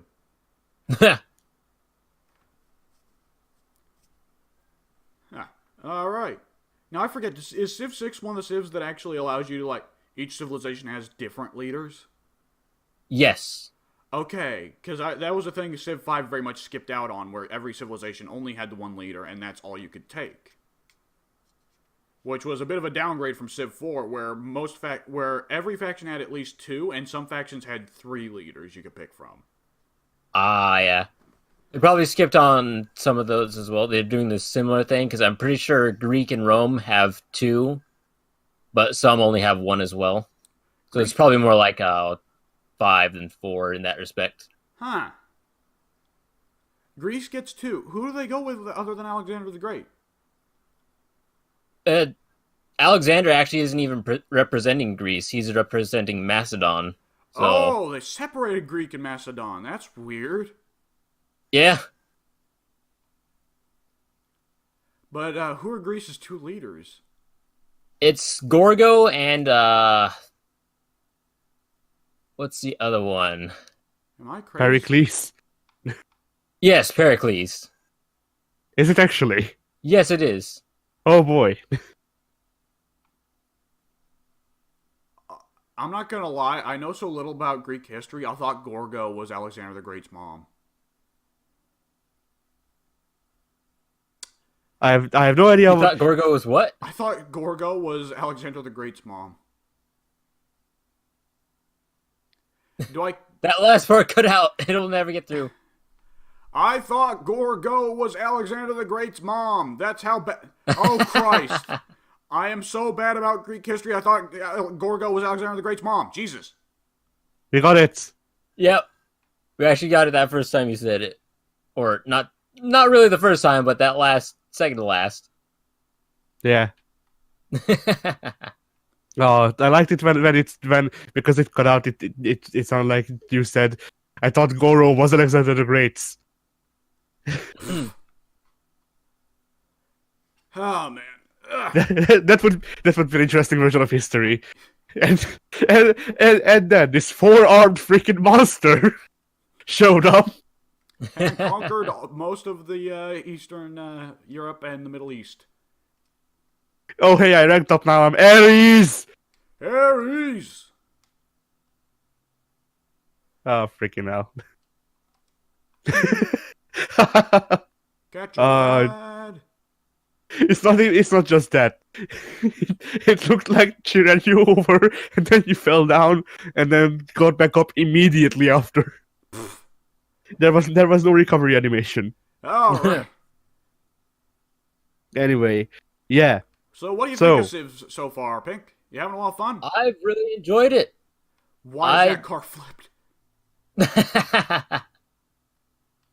Are you enjoying that flipped car, Pink? I didn't get to see it, but I think I do anyway, because any car flipping is a marvel to wonder at. So yes, I've been thoroughly enjoying my time with Civ 6. Well worth the $30 I paid for it. All right. And what else have you played? Let's see. Going back in time a little bit, I played Mario Kart Double Dash. Mario Kart Which Double was Dash. the Mario Kart for the GameCube. What number is that? Double. It's double number. I want to say it might have been the third one. Okay, because I only know Mario Kart in terms of numbers. But for the third one to have been on the GameCube and the 8th one to be on the Wii U, how many fucking Mario Kart games were there on the Wii? Many. No, it's got to be the fourth one because there was one on the Nintendo, the Super Nintendo, the Nintendo 64, and then it would be GameCube. There was one on the Nintendo? I believe there was. I don't think there was. I think the first one was the Oh, the SNES first one one. must have been Super Mario Kart then. Yeah, that was the first one, So as maybe it far as is I the know. third one. Super Nintendo, Nintendo 64, and then GameCube. Was there not one on a Game There's- Boy? There were probably several on Game Boy. They might Well, count I those. I know that Super Mario Kart was ported to the Game Boy Advance. There I was think. definitely a standalone though. There was a Mario Kart GBA, a Mario Kart DS, and I believe one of the numbered ones, 7 maybe, Mario Kart 7 was a Nintendo DS 3DS exclusive, I want to say. Oh, W, join my game and look at what I'm doing. I think I've joined the game. But what did Double Dash change about about the Mario Kart formula? Pink. So, the name might imply it, but in Double Dash, you actually have two racers in your kart. One drives, the other sits in the back and watches. Backseat drives. So, back in this series as well, hopefully my Discord didn't cut out. No, I It can hear didn't. Good. Back in this series, all the characters had their own unique items. you. Oh, weird. Yeah. And playing this one made me kind of sad that they never brought that feature back.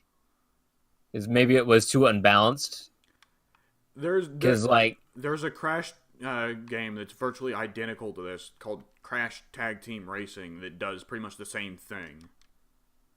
So Right. it's funny to hear about this. This is the first time I've heard about this because I did not grow up on Nintendo. So any information about Mario Kart is new information for me. But this is funny to hear about how like a game I played a shit ton as a child was probably just a direct ripoff.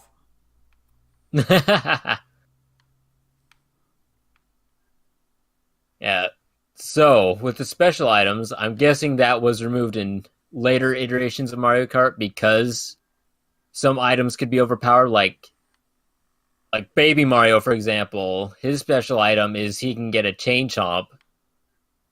And I don't know who all here has actually played Mario Kart or any of the recent ones where chain chomp is a standard item. But if you're closer to the back of the pack, you have a greater chance of getting more powerful items, and Chain Chomp is one of those items because he will basically autopilot your car and go at ridiculous speeds and knock out anybody in front of you. Okay, So, I've mentioned before. You guys do know I have more Mario Kart 8 on Switch, right? I was not aware. Oh, I thought I mentioned that when I picked it up. But yeah, by the time of Mario Kart 8, have you played Mario Kart 8? Yes, I've played Mario Kart 8. Yeah, it's not a chain chomp anymore. It's the bullet bill, but it's virtually identical as an item. Ah, yeah, Bullet Bill. Yeah. I forgot they changed it to that. Honestly, makes more sense. You're right. It is kind of So, weird yeah. that they never reintroduced a chain chomp item in some manner. Though I suppose Why you'd isn't have he trouble. a driver? He hasn't got hands. Piranha Plant's got something closer to hands than Chain Chomp does. You make a valid point.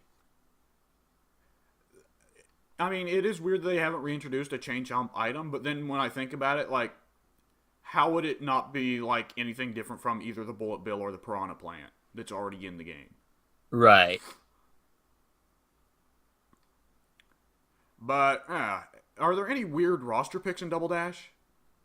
Or is... That would have been like when the weird roster picks started showing up, right? Like, you mentioned Baby Mario. Yep. Because they had to fill out all those character slots. Because with two people in the carts, you can't have your standard roster anymore. You got to add some more characters in there.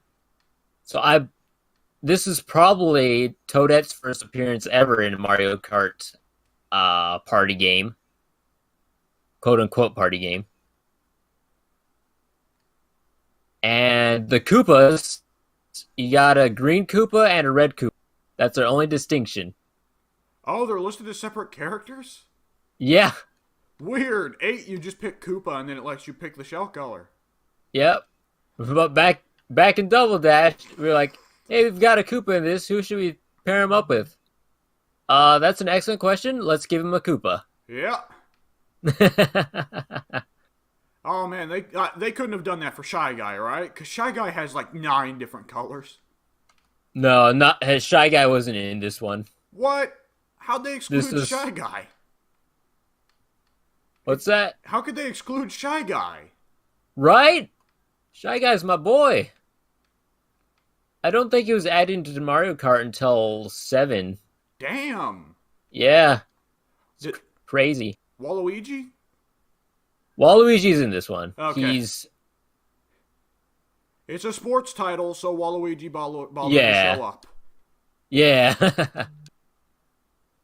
He's paired with Wario as well, so that worked out nicely for them. We are never gonna fucking see fucking Waluigi in any of the actual serious Mario games. Waluigi where? Waluigi where? Waluigi where? They'd have to give it out for free, and it just deliberately sucks. Yeah. Like, Nintendo's grudge against Waluigi is hilarious. Oh, man. Are there any noticeable absences other than Shy Guy? Like, as old as that game is. Rosalina. Rosalina wouldn't debut for another... That's my point, Pink. Yeah, 4 that's years? my point. I know. Looking back from Mario Kart 8, I can go ahead and say, like, I'm going to assume that Link and Isabelle aren't there. You're what? You cut out. I'm looking back from Mario Kart 8, I'm going to wager a guess that Link and Isabelle aren't there. Does it keep cutting me off when I fucking say the characters' names? Yes. Yeah. What the fuck, Discord? Oh, Jesus. I'm going to assume, looking back from Mario Kart 8, they left out...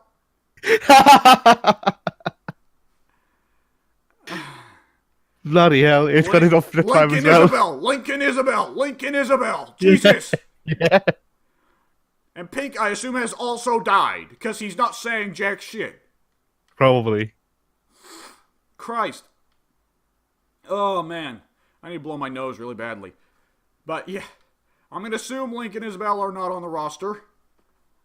Which... Probably not. Can I just go ahead and say, Mario Kart 8, introducing Link and Isabelle, the villager, Inkling, going down the right path. Just go ahead and fuck it. Throw in Samus, throw in... yeah, why not? Throw in Sans. I'm down. How is Captain Falcon not there? Right.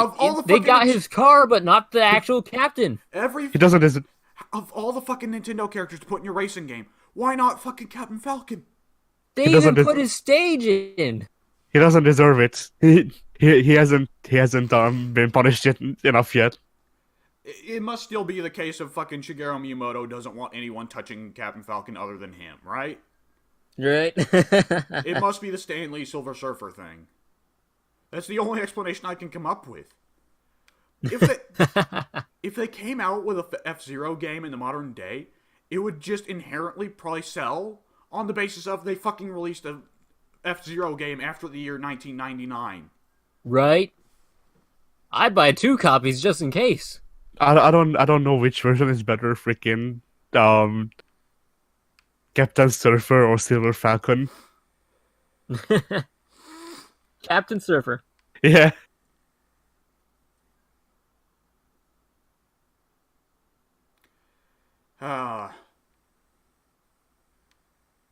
You know what? But yeah, what I cut you off from asking, are there any particularly noticeable absences other than Shy Guy and Rosalina? Aside from that, I would say no. Really? Probably not. Is fucking Dry Bones there? No. They left out Dry Bones. That's a noticeable absence. At the time, I don't know how relevant Dry Bones was, though. Well, Dry Bones is a classic Mario character. Wasn't he all the way back in Mario 3? I don't know how far back he dates, to be honest. Mario World. No, Dry Bones goes back to Mario 3. I played Mario 3 as a kid, and I remember Dry Bones. Oh yeah, maybe Mario. Yeah, possibly Mario 3. I don't remember. Okay, yeah, when I said Dry Bones, I very clearly meant the fucking song. Mario Wiki, let's go. Yes, Dry Bones was introduced in Super Mario 3. All right. Classic game right there. Yeah. So, other than that, is there anything else in particular you want to say about Mario Kart Double Dash? Nope, not that I can think of. All right, what else you done this week? This week, what else have I done? Another retread. I watched Captain Marvel again. It's out on digital right now and Blu-ray in the coming weeks, I think. Oh yeah, apparently that movie's in trouble again because of deleted scenes. It turns out. No, I hadn't heard. Oh, you know what? I'll just not talk about it because it's very political and not the kind of politics we're comfortable talking about on here.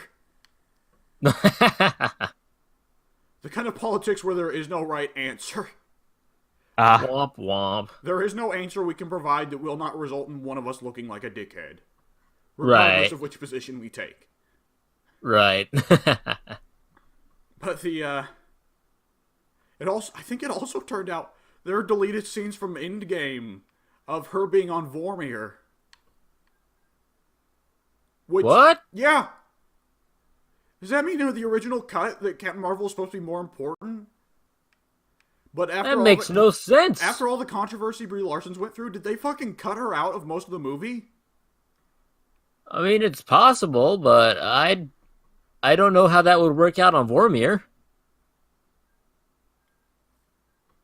You know what? I'll be honest. That Carol being Carol, I'd almost want to see that the original cut just has, like, they're fucking on Vormir, right? And Clint and Nat are both, like, doing their thing. And then fucking Carol just kicks them both over the ledge. There. I did it. Now give me the stupid stone. Give me the stone, you red-faced bitch. She fucking Superman punches Red Skull off the cliff, too. I'll take you all out. Just give me that stone. Oh, man. And then she went and played Marvel vs. Capcom Infinite. Right. Yeah.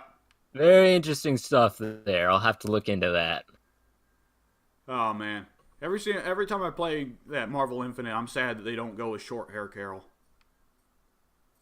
It's a dumb thing to mark out over, but when she switches to short hair in Endgame, you know, I'm not gonna lie, in my seat there, I kind of marked out. Am I the only one that prefers short hair Carol? Yeah. Okay. No, I'm kidding. I have no preference for the hairstyle. Yeah. Well, fuck you guys then. I will say the short hair makes it stand out just a bit from most of the other characters, but at the same time, nowadays, like, everyone's doing the short hair, half-shaved head thing, so maybe it's not as unique as it used to be. Well, I don't know. In the comics, it's not unique, because there's plenty of characters doing that, but in the show, in the movies, it's certainly unique. Right. Like, the closest competitor is Nebula, who's just bald, so... Right. Alright, so what do you think about Captain Marvel now that you've viewed it again after a couple months and you've seen Endgame? And how Still, in my opinion, a fantastic movie. Still a great soundtrack. Watching it back, though, it does have me a bit worried for the future because Carol is, quote-unquote, underpowered for most of the film. And then she goes binary? Sort of. And every threat in the movie just becomes trivial afterwards, right? Right. So now they've got this character with a massive power scale who can,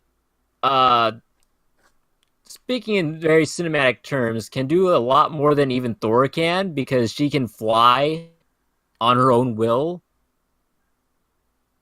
So it's like, what kind of threat can you give her Hey!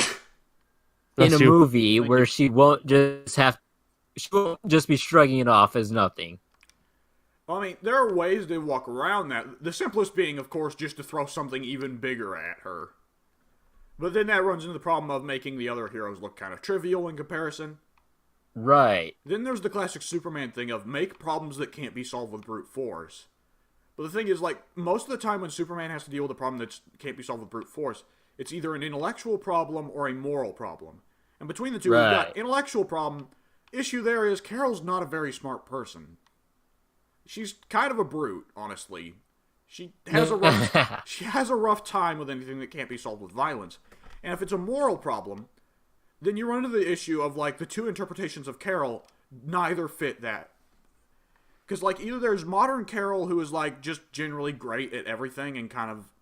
I won't say Mary Sue, because, again, it's become too political of a term. But Right. the Carol we see in the modern comics is too lacking in flaws to really have moral dilemmas be a thing. Right. Well, and it's not even... Like, Superman's not a particularly flawed character. But with complex questions, there needs to be debate. And Carol, every interpretation of Carol is a decisive person. Yeah, she skips over the bait and goes straight to the end. Like, Superman, they'll have a thing of, like, well, fucking Man of Steel's ending when Zod takes hostages, right? Right. Like, Carol would not... Like, Superman had to debate and then snap Zod's neck, right? Carol wouldn't Right. do that. Carol would have just fucking snapped his neck right there. Carol would have snapped his neck a long time ago. Yeah. She would have done a fucking Mortal Kombat fatality on him. That would be the end of the story. End of the fucking story. Fucking Kano heart rip. Deal with it. I don't have to moralize about people dying if I kill them before they freaking talk. Yeah. Everyone who has ever commentated on Batman ever. Like, kill the supervillain. Just kill him. And that's the school of thought that Carol very much subscribes to. I mean, hey, they can't repeat offenders if they can't repeat anything in life ever. Right? It's You a say flawless that, and system I of just think of thinking. like a guy who's smoking pot in a non-pot state, and Carol just fucking Superman dives in and liquefies him. Like Superman's dive kick from Injustice, she just does that and he explodes. Carol summons Kintaro into them. Dude, I've said for a long time, Capcom and NetherRealm picked up the wrong licenses. Capcom should have got DC, NetherRealm should have got Marvel. And it's difficult to say that now because DC's edgy as fuck, which fits for the whole NetherRealm thing, but, you know. Yeah. You're right.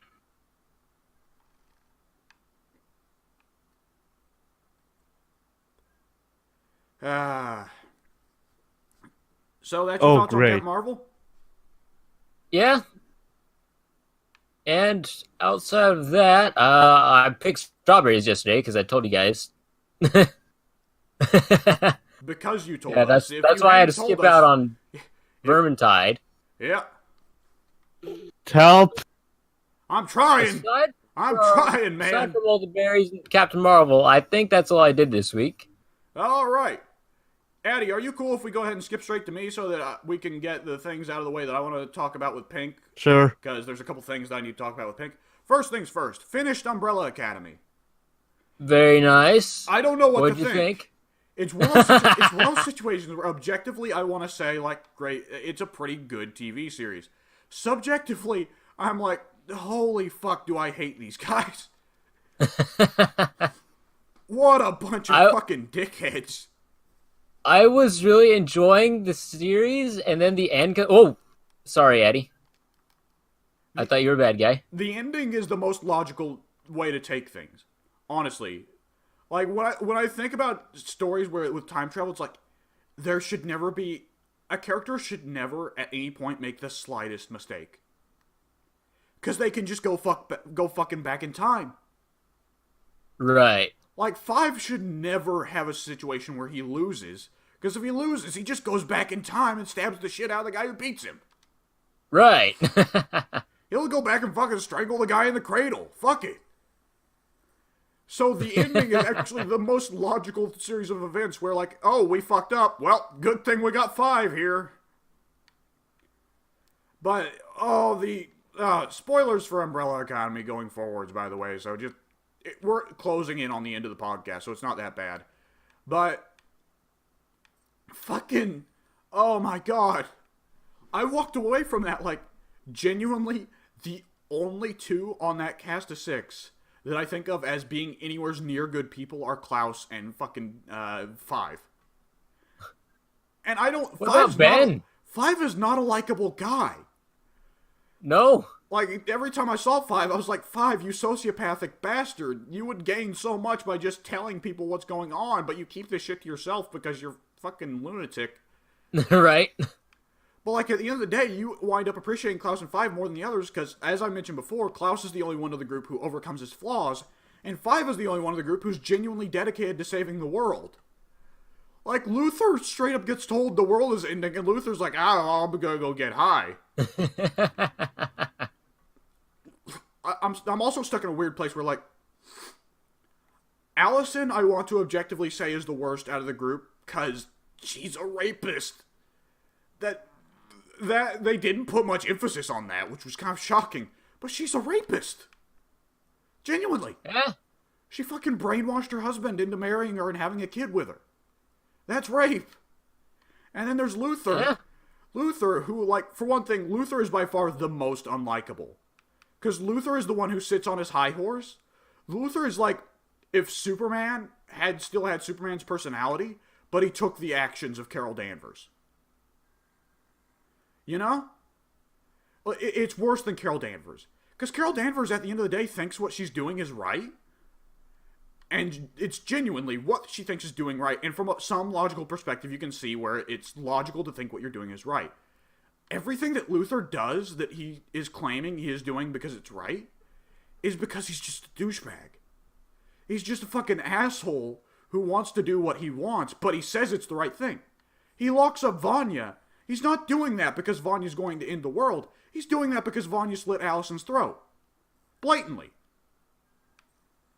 I mean, the question becomes, was it the intention of the writers to make Luther such a reprehensible guy? Luther? Yeah. The worst? Yeah. Did you miss the entire thing I said there? Yeah, you he got did. to talking to Luther, and then I got disconnected. Oh, Christ. Don't worry, I'm pretty sure you had nothing good to say, which means that you're a good person. I went on a gigantic rant, basically saying, like, he's worse than... Like, Carol Danvers is a superhero I can think of as, like, being very self-righteous, but every choice she makes is the wrong one. But Carol, at the end of the day, genuinely thinks what she is doing is the right thing to do. But then you look at Luther, and Luther's like, he's saying he's doing the right thing. But you can blatantly see every time he does something like that, he's actually just doing it out of completely selfish reasons. Right. He doesn't lock up Vanya in the basement because she's going to end the world. He locks up Vanya in the basement because she fucking slit Allison's throat. Right. And fucking Luther, being Luther, is like, oh, my girlfriend, my weird sister girlfriend. Can I just say that's so weird? You're adopted. That is weird. You're adopted it kids. It doesn't work like that, you people. You were raised as siblings. Why are you doing this? Right? Stop. Get out of there. Stop it. Like, fucking Reginald Hargreaves comes in to stop them, and we're supposed to be booing Hargreaves for being a, killjoy, and I'm cheering Hargreaves, like, yeah, that is messed up that they're adopted siblings, and they're very much there. God. And there's Diego. Diego started off on a bad foot, and I knew Diego was never going to recover for me. Because, like, Diego, to me, was screwed. Like, I could forgive him picking a fight with Luther, especially considering that we get to see later in the series how much of a douchebag Luther actually is. Right. But the part I can't forgive is, like, a large part of what happened with Vanya is Diego's fault. Him fucking reading her the Riot Act and basically bullying her because she doesn't have superpowers. Like, what a douchebag. And, like, from then on, Diego doesn't really do anything bad, but I can't forgive him for what he did there at the beginning. Nothing he does afterwards really redeems him. The closest we get is him actually being the only one out of the group to treat Klaus like anything other than human garbage. Which is weird, because he's the one that goes hardest on Vanya out of the group, but then Klaus triggers his sympathy. Ah, Right. weird. I guess Klaus didn't write a tell-all book about them, so he gets a free pass. But Vanya wrote a tell-all book because they were all shitheads to her. And then there's Vanya, who isn't sympathetic because, like, yeah, she did have a rough life, and I do feel bad for her for that. But what she takes as her reaction is not even close to rational. Legit, like, my siblings and my dad were shit to me. I'm going to end the world. What? Oh, it's probably a good thing that the show makes me feel these emotions, you know? It's probably a good thing the show is able to make me feel these emotions in such a way, you know? Right.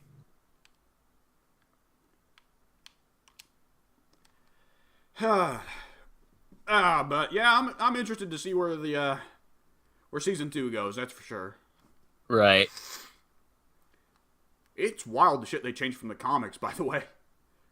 In the comics, Luthor is genuinely a human head planted onto a gorilla body. Yep, I've seen the art.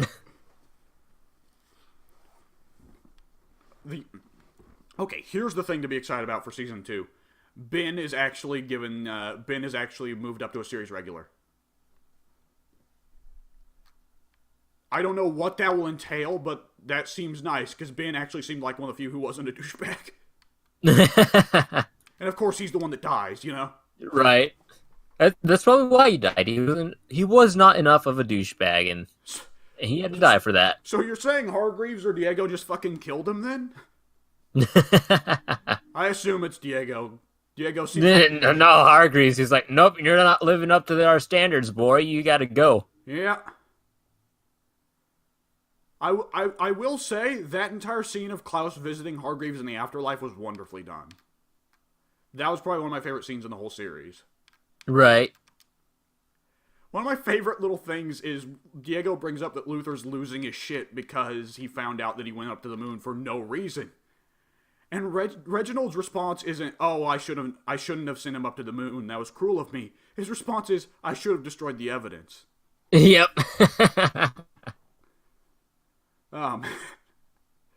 Luther should have just stayed on the moon. We'd all be better off. Yep. No, he comes down and Diego just makes up some shit. Pogo just makes up some shit of, "Oh yeah, the moon's super important. Sun's gonna explode." There we go. Oh man. The other thing I wanted to talk about that I thought you wanted to be here for was, hey, I put some time into Sims 4. Oh man. It's, it's weird to talk about because, like Soon mentioned before, that he thought it was a massive downgrade because it's really very similar to Sims 2, but with modern graphics and like the entirety of the emotion, the mood mechanic. Right. Honestly, I'm not minding that. Like, it sucks a little bit every now and then when I'm like, oh, I'll go out on the town. And I'm like, wait, this isn't Sims 3. We can't. It's got that classic Sims 2. You've played Sims 2 and 3, right? I've not. Oh. So Sims 3 had the neighborhood feature where the entire world coexists at the same time. And so your characters can just wander around town and it'll actually be a game world they can wander around. Right. And this was big because since it wasn't running different instances, you could have like where you were controlling one character who's at home and one character who's go out and getting, drinks at a fucking restaurant and another guy who's going and visiting the museum. Sims 2 ran on an instance system. If one guy leaves the house to go to the museum, you are switching to the museum map and you are just controlling that one guy as he visits the museum. Which is problematic for the fairly obvious fact of the fact that it's instanced, so whatever is going on at your house is beyond your control for the entirety of the time you're away.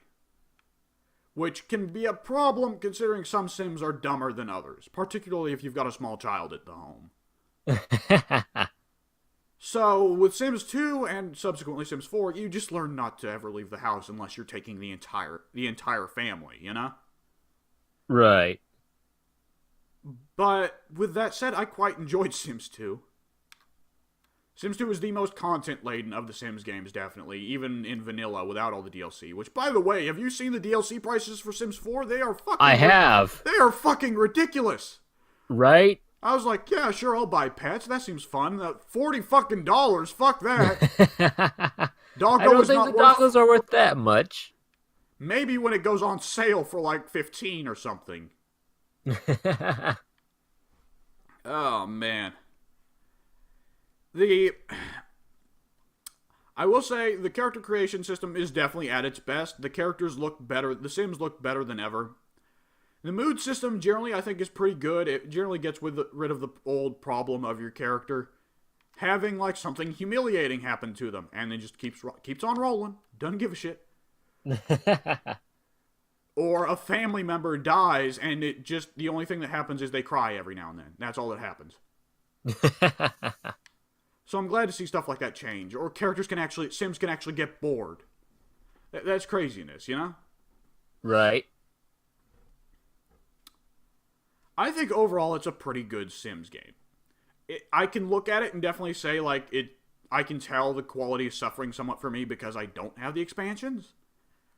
And I say this because Sims 2, I had all the expansions because EA just gave all the expansions away for free at some point.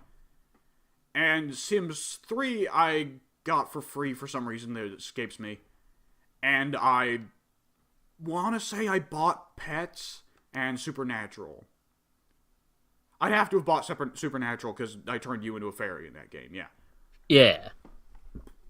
But Sims 4, I'm not fucking buying any of this shit. At least not unless EA puts it on sale. Right. Not for $40. So, yeah, it kind of suffers for that. And to top that off, it's like $40 per expansion, and there are like 16 expansions. Yep. Okay. That's a lot of money. Addy, how many Sims games have you played? I've played I played the mobile version of the first game, and then I've played 2, 3, and 4. Okay, so that's pretty much all of them, because Sims 1 is like, who gives a shit? Outside of the weirdo PS2 ones, I guess. Like Herbs. Do you remember Herbs? Yeah. Oh, yeah. I actually had that one. I rented it once. That was fucking weird.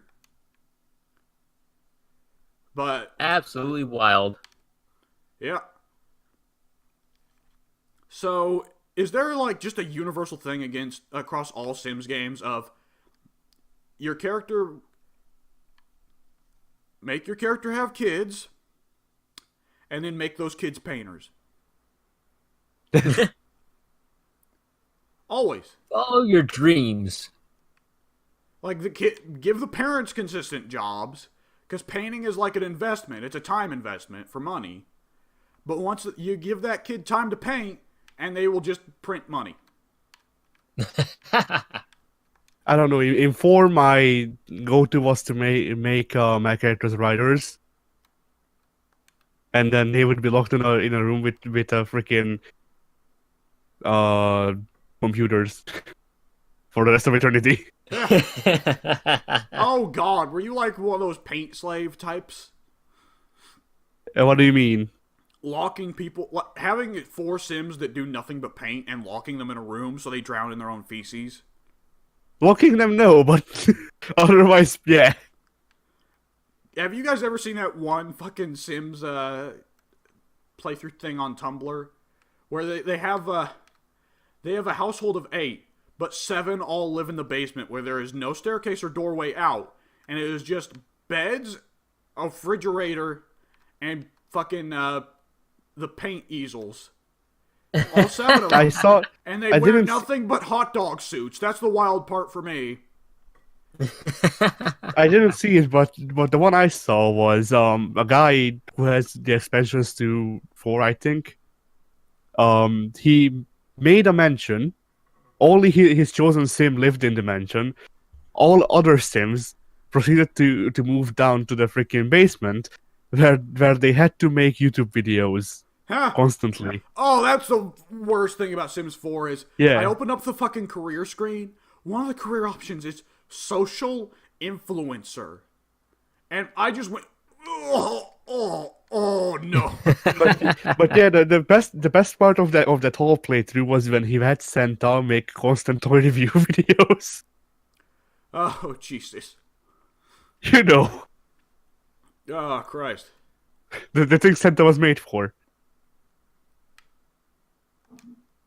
I mean, maybe. Who knows what Santa was built for? Who are we to judge the Christmas gods? Yeah. Who knows what Mecha Santa's freaking directions are? The really funny... what the fuck? The really... oh, man. I do appreciate the addition of cell phones. Because, like, cell phones were there in Sims 3, but they didn't have much power.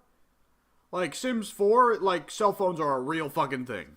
And it's nice just being able to fucking have the sim play games and text with people at any given time. It's real convenient. Right. And how often in the Sims games do you have an instant where your character just meets a sim early in the morning and by the evening they're married? You guys get that? And by the evening, what? You guys have a lot of instances where, like, your sim meets somebody in the morning and then by the evening they're married? Yeah. I mean, we didn't have very core. True.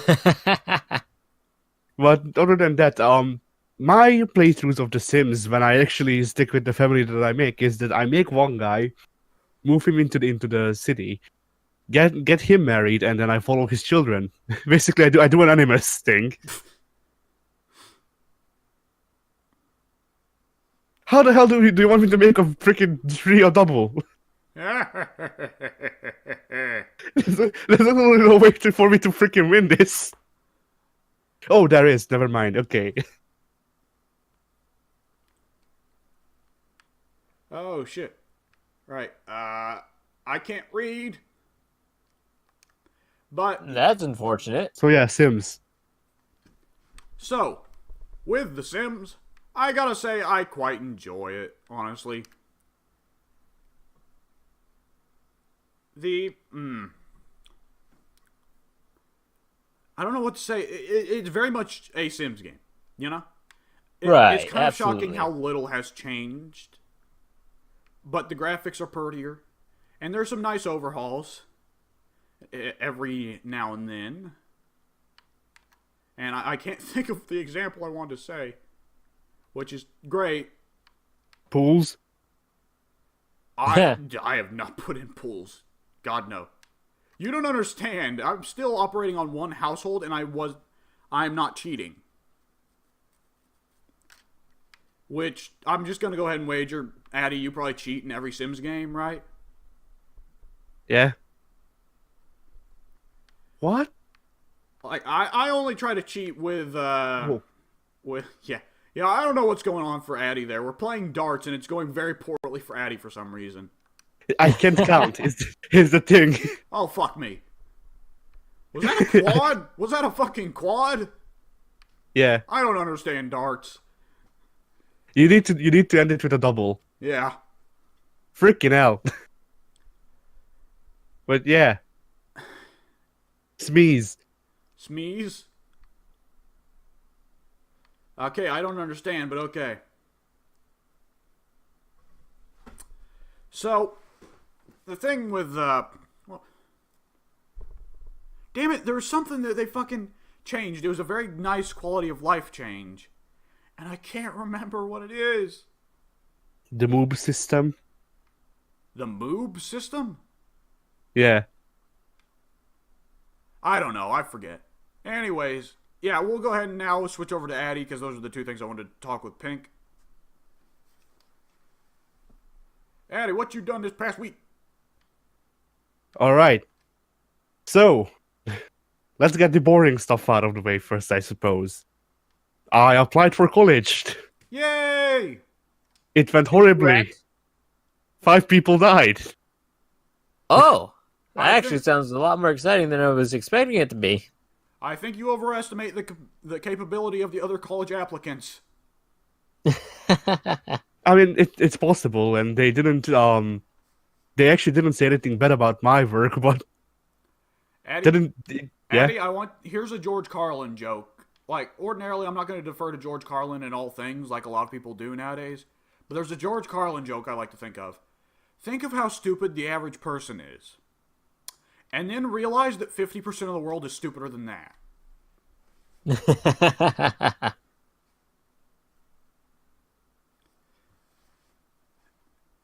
I also have been applying to four-year colleges recently because I neglected to mention this, but I did graduate with my associate's degree. Yay, I have a college degree. Nice. It's not the good one, but it's a one.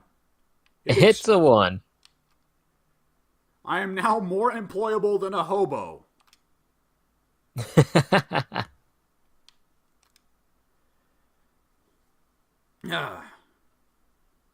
So, yeah, college applications. It's fun.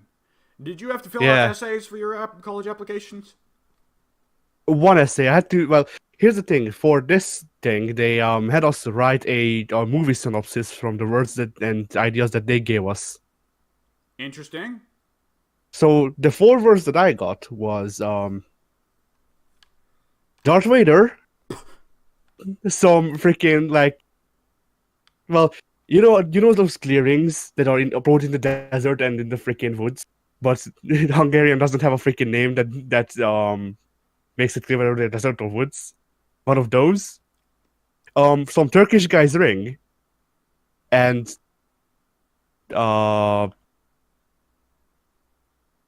freaking let me look up the last one because my mind is not working in translating.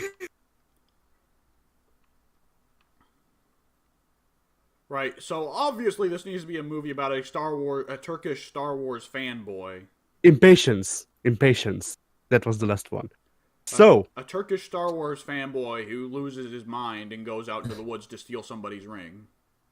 So what I wrote was a story about Darth Vader after the Death Star blew up, waking up on the freaking clearing, and then just being fed up with Earth, just immediately wanting to go back and kick Palpatine's ass. Then he meets Darth Maul as a hologram because neither of them are dead, and then that's where it ends because he never finds the ring. That is a weird choice for a fucking essay. Can I be honest? Like the school I applied to was well, you know it's a quality one when they don't even bother to ask for the essay. Like it's got like a 50%, like something crazy, a very high acceptance rate. So I'm just it's as long as I'm getting a degree, fuck it, you know? Yeah. I don't give a shit. The one I applied for it is genuinely just well, basically it's the closest thing to freaking movie making that I can get close to me. Yeah. So yeah. And it's like everybody aside from me chose.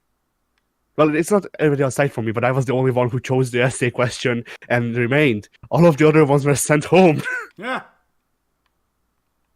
But yeah, that's like everybody actually a good sign. Yeah. So everybody aside from me basically took a photo shoot as the thing that they want to do, which I'm a cameraman, sure, when I need to be, but I don't prize myself on my great shots. So I felt like it was better for me to not. I mean, it's your choice. Yeah. And then basically how it went down is that I had to write this thing that took like an hour. Then I had to wait like 3 more until they actually accepted us in. They sat us down and they asked, where did you come from? What's your favorite movie? What's your favorite book? And those are your questions. Huh. So I kind of want someone to go Fast and Furious, and they just get rejected. They sent out the guy who was already going to the college, and he went on this whole rant about how he hates the Marvel movies because they're not artistic enough. So yeah, If he it said it suffice to s- artistic in artistic enough manner, he's in.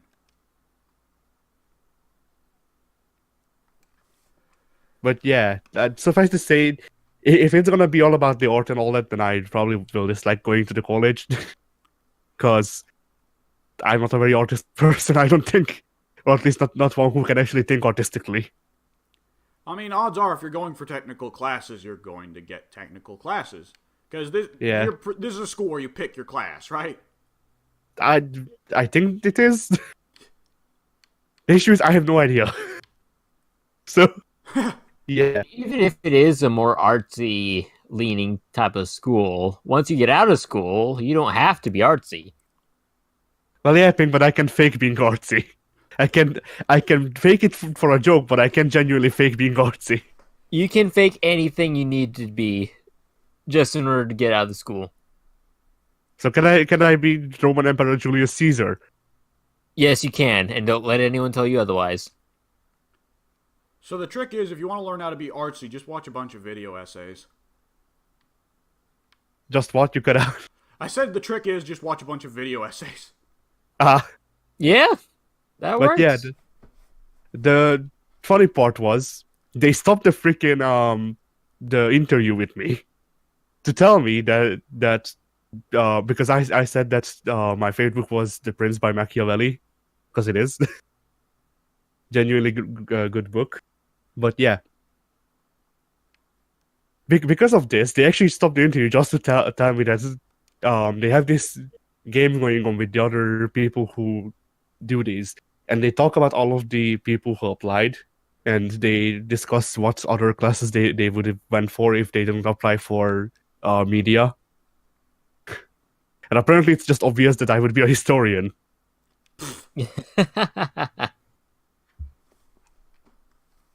So yeah, All right. that was that. Did you do anything fun? Yeah. So for fun, I finished Persona 5. Okay, who's ready for an argument? I'm always ready. But I've got no input on the matter, so I'll be in the background. So, Addy told me that he changed his love. He fumbled the Takemi love interest route and instead went with Futaba. It's hard way to say I went with Futaba.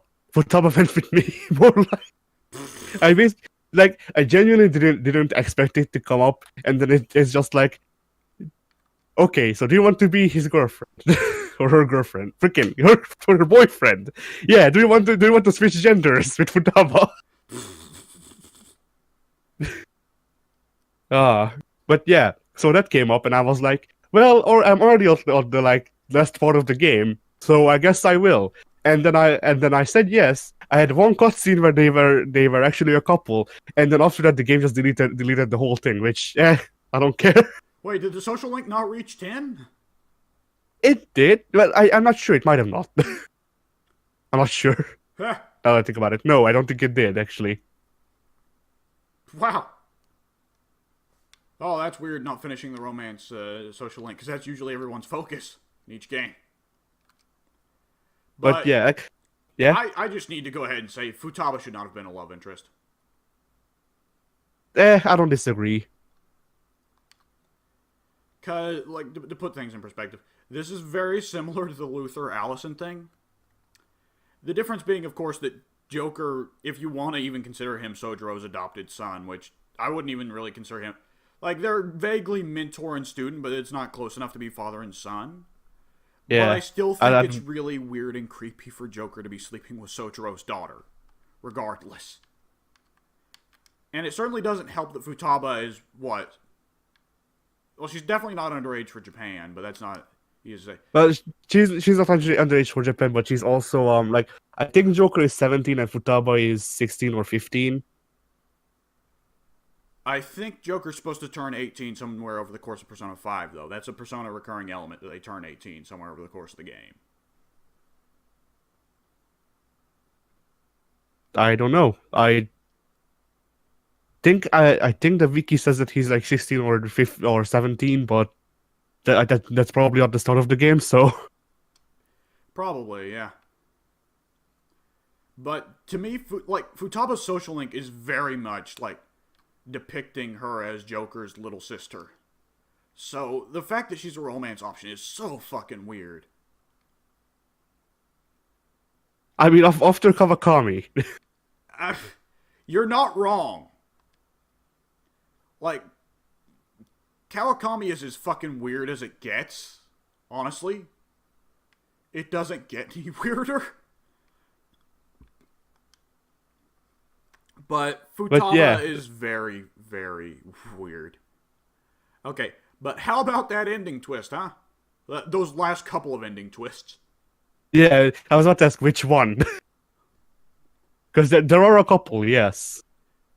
So, was the traitor not incredibly obvious? It was.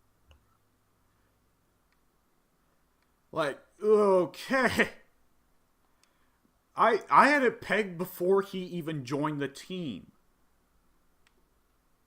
Yeah, I wasn't sure when I heard it first. But then they brought it up when it gets revealed, and I went, okay, I was right. Like, okay. Because really, the question anyone should ask whenever they try to find a traitor is, do you like waffles? Do you like waffles? Pink, do you think that's a rational way to determine if someone's a traitor? Ask them if they like waffles? Yes, I do. It's like, if you don't like waffles, how could I possibly trust you? And yeah. how about the reveal of the true villain? Spoilers for I didn't Persona expect. 5. Yeah, I didn't expect Morgana to be evil. Yeah, sure. You didn't expect the chick called Morgana. No, Morgana's a cat. The cat to be... The cat? That's even worse! He's joking. Morgana's the little cat. Morgana is your character's pet cat. And you can't tell me any different. So, yeah, remember when you were like, I hate Igor's voice acting? Yeah, actual plot point. But that's not even just that I hate Igor's voice acting. They switch him out with a voice actor that makes the freaking character better. Yeah, that was the idea. Because that voice actor voiced Igor throughout the entirety of Persona 3 and Persona 4. Just like the voice actor in Japanese, who voiced him originally. That's what... So yeah. When you were like, oh man, I hate Igor's voice actor, I was going, oh, it's intentional. How am I supposed to tell you it's intentional without fucking spoiling the fact that Igor's a big evil bastard? Yeah. I didn't expect Igor to be Quetzalcoatl, though. No. How about the fact that he's God? Yeah. I mean, he's not straight up God. He's proto-God. Kind of. Like, what's his name? Yaldabaoth? Isn't that based off some crazy-ass theory, like, that... Well, not really crazy-ass, it's probably got validity. But isn't that like, supposed to be based off the theory that old God... the God of the Old Testament and the God of the New Testament are different individuals? I have no idea. I don't read a lot of theories. Which one is that one supposed to be based off of? What's it called? What's that version of, what's that offshoot of Christianity? Oh, I can't remember the name. Pink? Is it Mormonism? No. The final boss is the Mormon God. Yeah. Space Jesus. Oh man, when will they fucking bring in Scientology? Oh boy. Okay, it's that set of religious study that theorizes that, like, Christianity, the Christian God is real, but he's evil, and wants people to be, like, under his control. And it's a thing that's very big in, like, Japanese analyzations of religion, because they hate Christianity. Yeah. I mean, to be fair, they have some basis on hating Christianity with all the freaking guns that they didn't have. But yeah, because like I feel like the Japanese hatred of Christianity stems from the fact that the Europeans invaded Japan. Maybe. And they just yeah. No. You go ahead. Oh, I was just going to say they probably just kind of associate Christianity with Europeans because of that. Probably. But yeah, so what were you going to say? But yeah, there's a definite part of that where, like, yeah, the final boss is just God. And God's like, hey guys, you know what's cool? Listening to my every fucking whim. And it's like, oh God, what an asshole. So, and I'm getting the distinct feeling around now this is a video game that Pink would not be allowed to play. This is what you cut out. Whatever. It's unimportant. But yeah. I actually really love what they did with Igor. I just need to go ahead and say that. Because that's actually fucking great. I agree. That's a great way to play with Japan's whole weird cultural thing about voice actors. The only bad thing is it means Persona 6 either will not have Igor, Persona 6 will not exist, or Persona 6 Igor will just use old lines the entire time. Either which way is, like, none of those are really preferable solutions. You know? Yeah. I'll miss Igor if he's gone. Poor bastard. Must suck for that English voice actor, though. Yeah. He got put out of a fucking job.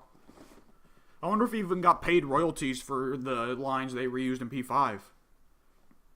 Who knows? I don't think they did. Because I think it was a whole thing, like when Guy Seehee was suing Konami for making Silent Hill 2 Remaster without paying him royalties. Part of the whole thing was, like, Guy Seehee doesn't actually own the clips he voiced James Sunderland for.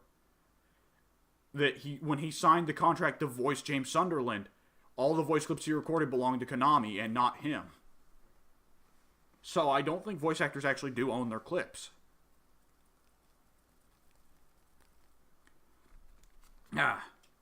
With that said, now that you've finished the game, most favorite party member, least favorite party member. Okay, most favorite still Yusuke. Of course it's freaking Yusuke. Yeah. The Japanese katana user, Iaido user. Jeez, I wonder. Yeah. I actually, Morgana grew on me, so did Makoto. The only one I'd say my least favorite from the actual party members, the real ones, is Haru. I agree. Haru is not great. Like I feel like for one, she didn't have time for character development, but she also didn't have the promise of character development. So no. Haru almost feels like a rehash of a character from Persona 3, Mitsuru, who pretty much was the same character of, you know, heir to a legacy, has to deal with all that business, but done way less interesting manner. And like Mitsuru had serious personality, Haru does not. Yeah. I mean, with that said, Persona 5 The Royal is coming out at some point fairly soon. Maybe they'll fix It's 2020. Haru. 2020, right. Maybe they'll fix Haru, who knows? The thing is, that's the kind of character you can look at her and be like, this is the kind of character who does shit in the West, but Japan probably loves. Also, I really dislike her design. Okay, her Phantom Thief design or her real world design? Her Phantom Thief design. Her real design, whatever. She's a person. Her Phantom Thief design doesn't look good. All of this, I don't find it good looking. Okay. Here's the thing. I didn't like Haru a lot at first, but a lot of her lines in Mementos really helped her for me. Did you go into Mementos with Haru? Yes. Did you get that fucking line where they're in the bus, they're in the Morgana truck, and she goes, so does anyone else here absolutely love the sounds of agony that the shadows make when you chop them to pieces? And she just goes in detail about how much she loves murdering the shit out of the shadows, while she's still got the usual sweet, innocent, you know, princess voice. And then just on or Ryuji, I forget which, just goes, Haru, can you please stop talking? Or something like that. No, I didn't get that one. For some reason, I really ever got freaking voice clips in Mementos. Oh, some of the best lines are in there. Yeah, I know. The one I got most was Yusuke complaining about freaking his ass being sore or whatever. Ha! Good old Yusuke. Never change. Never change. But yeah, so as I said to you in the thing, with going back to the Futaba thing for a bit, it literally was okay. They got together. Literally the next day, the world collapses, and then they break up doing it. So I did not know that would happen. I did not know if you didn't finish the social link beforehand, it would break you up. By the way, have you ever seen what happens if you romance every social link romance option in the game? Because adultery is actually a total possibility. oh, So it hits Christmas, right? And you're supposed to go on a date with your love interest. But if you romance every social link in the game, they all put it together individually that you've been cheating on them with all of them. They all show up at Sojiro's place, and it's just Joker and Sojiro are down in the diner, like, sitting around. They all walk in with each carrying a Christmas gift for him. Sojiro just goes, oh. And legitimately, Sojiro just looks at Joker and goes, yeah, you deserve this, and walks out. And then they all beat the shit out of Joker. It's great. fair. It's legitimately all of them. Fucking Takemi, Kawakami, like even the non-Phantom Thieves show up to beat up Joker. It's awesome. Yeah. I started. Yeah, No, you keep going. I started the second playthrough just to see what the romance options actually entail because I had a chance to get with Takemi.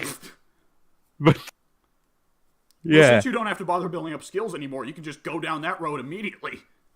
yeah, and I think what was I going to every say? Yeah, single female social link in that game is romanceable. I may be forgetting one that's not romanceable.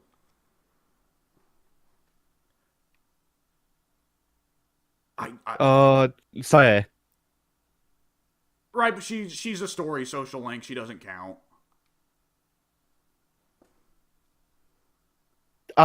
Also moving because we did the spoiler warning. Okechi. Oh, oh man, that actually would be a great one to go with. No, I didn't wait for a romance option. No, sure. Oh, that okay. So you and I meant very different things. Yeah. Oh man. I mean, if Akechi was the first gay like romance option, it would be funny. Well, believe it or not, Akechi is not the first gay romance option in a Persona game. Who is? Persona 2. June is a romance option. Ah, all right. Because yeah, you said that Yusuke was supposed to be the gay romance option, which I probably would have went with for not if not for Takemi. And if it were one option, yeah. Also, Persona 3, if you take the female protagonist in Persona 3 Portable, the Aegis is still romanceable, and she's a woman. Ah. So yeah, there's your gay romance option. Does it count if she's a robot? Ah. I don't know. But yeah, so Akechi. The twist, to be more exact. I think I'm done with darts for a little bit. But yeah, the Akechi twist. How about that? Yeah, it's less the twist and more the persona change. Cause he has Robin Hood at first and Robin Hood. But I didn't expect his second persona to be his second persona. Yeah, Because it's one that makes a load of sense. Yeah, when you think about it, it makes a lot of sense, but also Akechi. Yeah. I mean, Akechi is kind of the Loki for them. And Yeah. speaking in terms of Avengers, of course, I mean, not just Norse mythology. Akechi had sex with a horse. Dude. I don't want to know the shit Shido must have made him do when he was fucking his assassin for hire, you know? Yeah. But yeah. So I actually liked his inverted color costume better. I don't remember him having an inverted color costume. It's go well. Normally he has a white and red hussar outfit, and his inverted color is like this freaking like shitty ass spandex costume that's black and blue. Okay, I do not remember that happening. The only thing I remember about Akechi is his outfit, the Sergeant Pepper's Lonely Hearts Club Band outfit he has for most of the game. Yeah, that's the hussar outfit that I'm referencing. But yeah, also the sacrifice. That was a thing that happened. Yes. Yeah, I forget that happened every time. Honestly, I didn't really care for Akechi past the point of him becoming a villain, so his sacrifice I didn't really give a shit about. Also, good old redemption equals death trope in play right there. Hey, Yeah. Akechi's back to being a good guy. Akechi's fucking dead. And it will never get brought up again. Yeah, I mean, going back to Loki, good old Loki. Hey guys, Loki's a good guy for real this time. Oh, Loki's dead. I guess Akechi did fit the glove, but yeah. The glove that choked him. The glove that shot him. I almost wish we would have actually got a scene of Akechi telling Shido, "You will never be a god" or something. I almost wish Akechi choked out Akechi. Akechi choked out Akechi. All right. I mean, hey, that is how he dies. He kills himself. True, but it's more of a Nebula than a Thanos Loki. Yeah. Looking back, it actually is just a straight up Nebula. They do the fucking Spider-Man thing. They both pull out their guns and point at each other. Then you hear a gunshot. Then you hear two. Yeah. Persona 5's got a lot of superhero stuff going on. Yeah. But they referenced Infinity War and Endgame before they even happened. They are Persona 5 is the true hipster. Yeah. But yeah, with New Game Plus, going on to that for a bit, I sort of like and dislike it at the same time how my versions of the personas that I had in my party at the end of the first playthrough are now the registered versions. Because for one, it does mean that I have a freaking all passive Messiah. Oh Jesus! But it also, yeah. Literally, And the thing is, literally, oh Jesus! yeah, literally Jesus. Yeah, Pink. In case you want to know, this is a game where you are basically the devil working with Jesus to fight God. So, so yeah. So I have that, but I also it also means that I get freaking bless and fire Thanatos. ha. Can't you actually re-register the personas to change them to what you've got? You can during the gameplay, but if you start with New Game Plus, they are the default registered version. Okay, it goes the one all you the had. way back to like the level 1 version of Arsene or something, right? Yeah, but no, it doesn't go back. The thing is, if you finish a game, if you say you have Arsene at level 90, with I don't know like all passives, then Arsene in the game, if you get him out of the registry, will also be level 90 and all passives. Right. That resets across New Game Plus, right? No. Oh, well then what are you complaining about? You must have updated Thanatos in the registry at some point. I didn't update the history of Thanatos. It was the default during the whole thing, but the thing is, You fool! yeah, I mean, I never merged Thanatos is the thing, so I didn't have to get him out of the registry ever. You could just buy him back, admittedly. He's free, wasn't he? Yeah. Yeah, he was, but after you get him for free, he's 50,000, which it's not really an issue for me since I have 4 million yen. But you know, Yeah. New Game Plus, and it's just Joker swimming in money.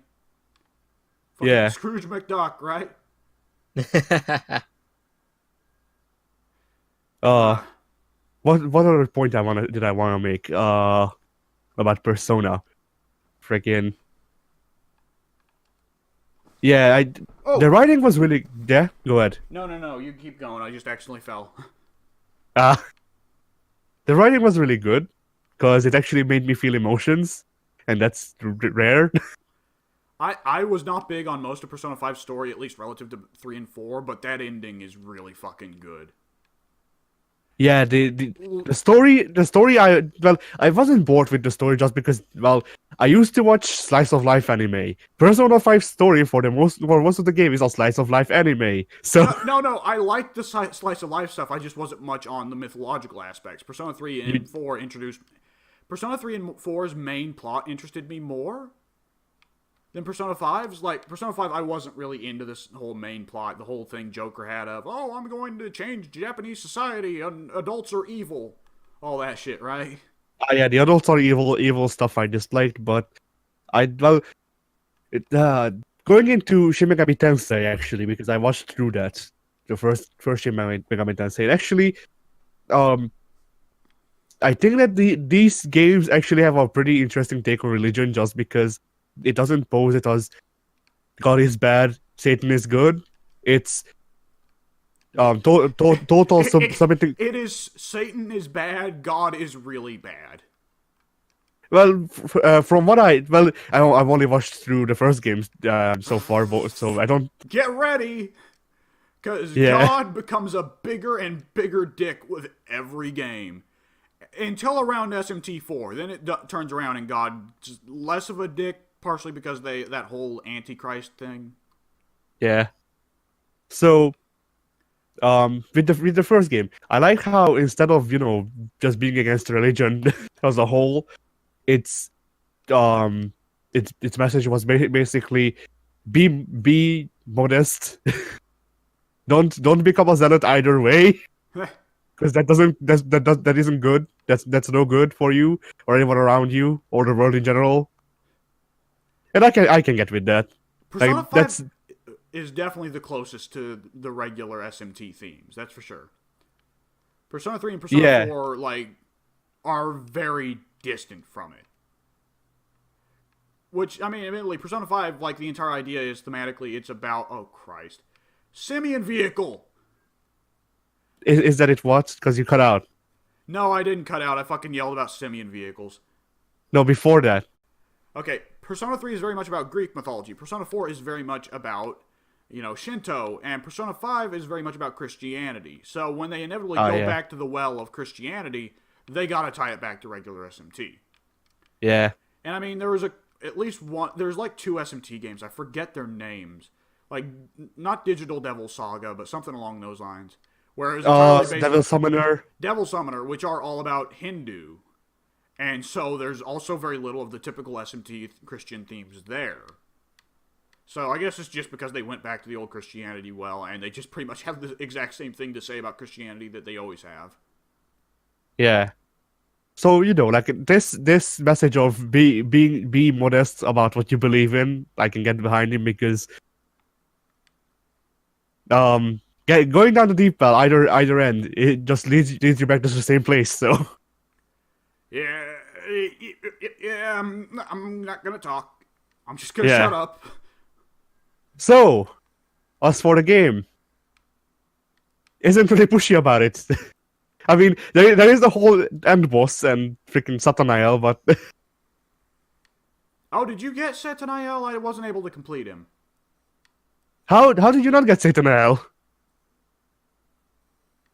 Oh, right. Okay, I forgot Satanael is directly given to you as your persona in the end game. But I don't know if this is a New Game Plus exclusive feature, but it's possible for you to get, like, the top 5 absolute best personas in the game, like Lucifer and Satan and I forget who else, probably Odin or someone. And if you merge all 5 of them, then you get Satanael for the entire game.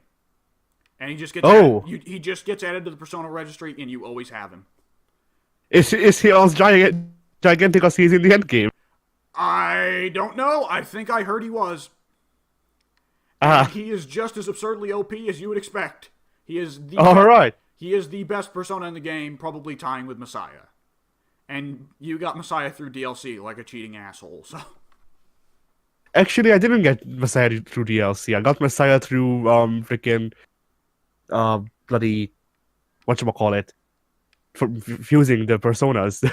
Really? They didn't give out Messiah for free like they did Thanatos. No, they gave all of the DLC personas for free, but I was like, I want Thanatos because I like Thanatos, and I didn't pick anyone else. Heh. So Messiah I got completely legitimately. Really? Yeah, What personas fused to make fucking Messiah? I forget because whenever like my way of fusing was just okay. I've reached this point in the freaking palace. I have all of my persona slots filled, so I'm gonna go back to the start and then fuse them and then come back. And then I didn't really look at anything other than the new tag. Yeah. So yeah, a good couple of times I was like, oh yeah, this is the one persona that I built to be good. And Messiah actually ended up being the one that got that build in the end. Yeah. Well, Messiah's good automatically. Well, yeah, but I accidentally put that build on him, Heh. which it's not really a good build for fighting, but it's a good support build because it's just deflect physical, regen everything, and then just boosts. All right. Because why would I need anything deflected other than physical? Obviously, everything attacks physical, especially in the freaking late game. Okay. I do want to move on, but I just want to state real quick. It's Persona 5's ending, like that whole thing of actually going around and showing you all the people you had social links that you completed as they try to get your character out of prison was awesome. Yeah, agreed. And also to add to that, the part in the ending before you say goodbye to everyone, when you're building the spirit bomb, basically. Heh. That part was also pretty good. Every 'Cause- Persona game has that moment. And the thing is, because of as your physician thing Takemi sent me once, and I can't imagine her not starting everything that's even slightly supportive, saying anything that's not slightly supportive, and not starting it off with as your physician. As your scholar, I advise you to give that gold over to me. Yeah, as your physician, freaking get up from the ground and kick God's ass. Takemi yells at the freaking jumbotron. Yeah. Oh man. So yeah, Persona 5, really fucking good. Persona 5, pretty freaking good. I also watched, and actually going back to the college thing, since I had to say a favorite movie, this is the one I said that was my favorite because it probably genuinely is the best comedy movie I've watched. I watched freaking Monty Python and the Holy Grail. Really? Yeah, I followed through. That I should probably do that at some point. It's on Netflix. I found it on YouTube because I wanted to buy it, but they had it for free. Yeah. Okay, Pink. You've got do you have Netflix, right? Yeah. Okay.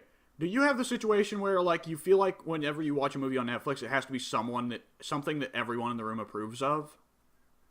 Yeah. And so there's situations where there's a movie that you think would be great and you'd love to watch it, but one person in the room doesn't like it, or at some point just didn't like some actor that's involved with it. Right, absolutely. I have that problem with Monty Python. I have repeatedly suggested that we watch Holy Grail on Netflix, but every time my mom is, she saw one, apparently John Cleese thing or something she didn't like, or it wasn't even John Cleese, but she watched one episode of Flying Circus she didn't like, and ever since then, Monty Python, no. Maybe I'll force them to watch Holy Grail today. Maybe that's what we'll do today.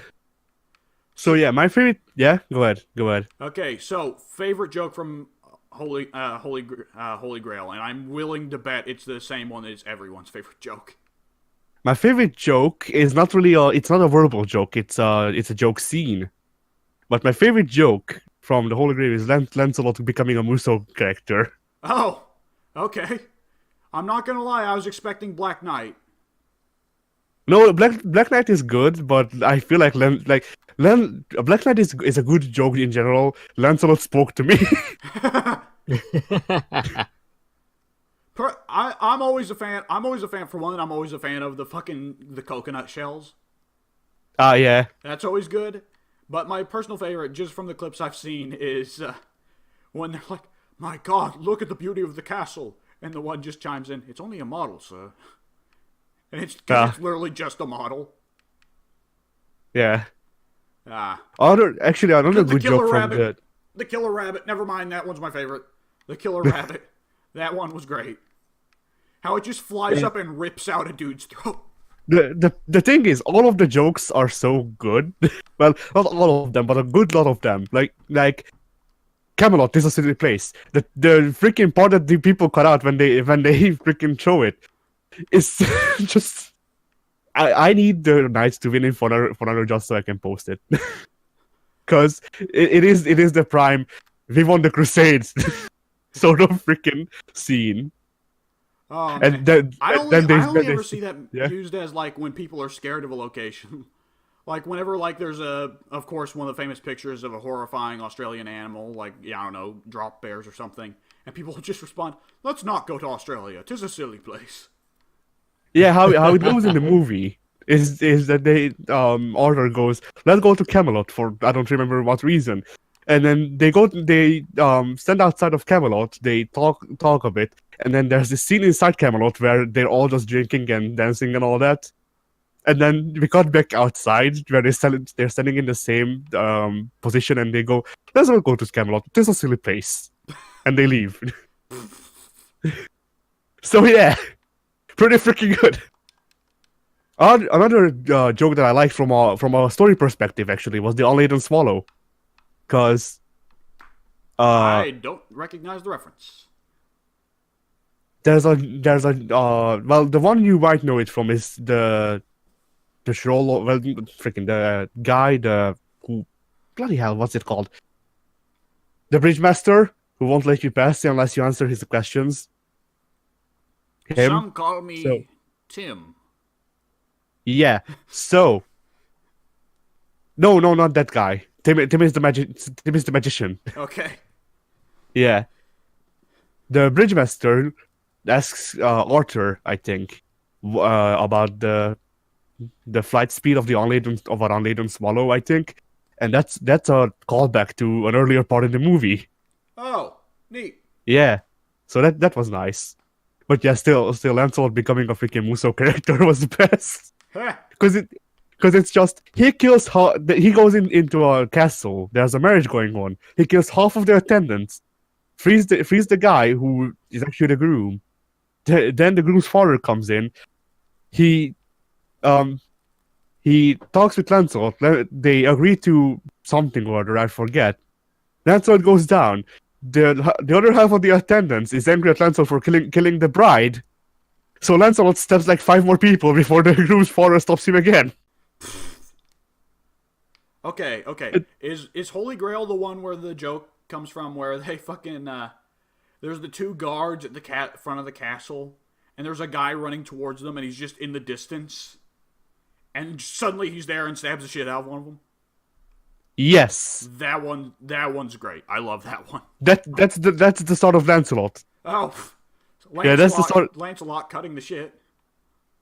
Yeah, that's the start of Lancelot becoming a Muso character. Yeah.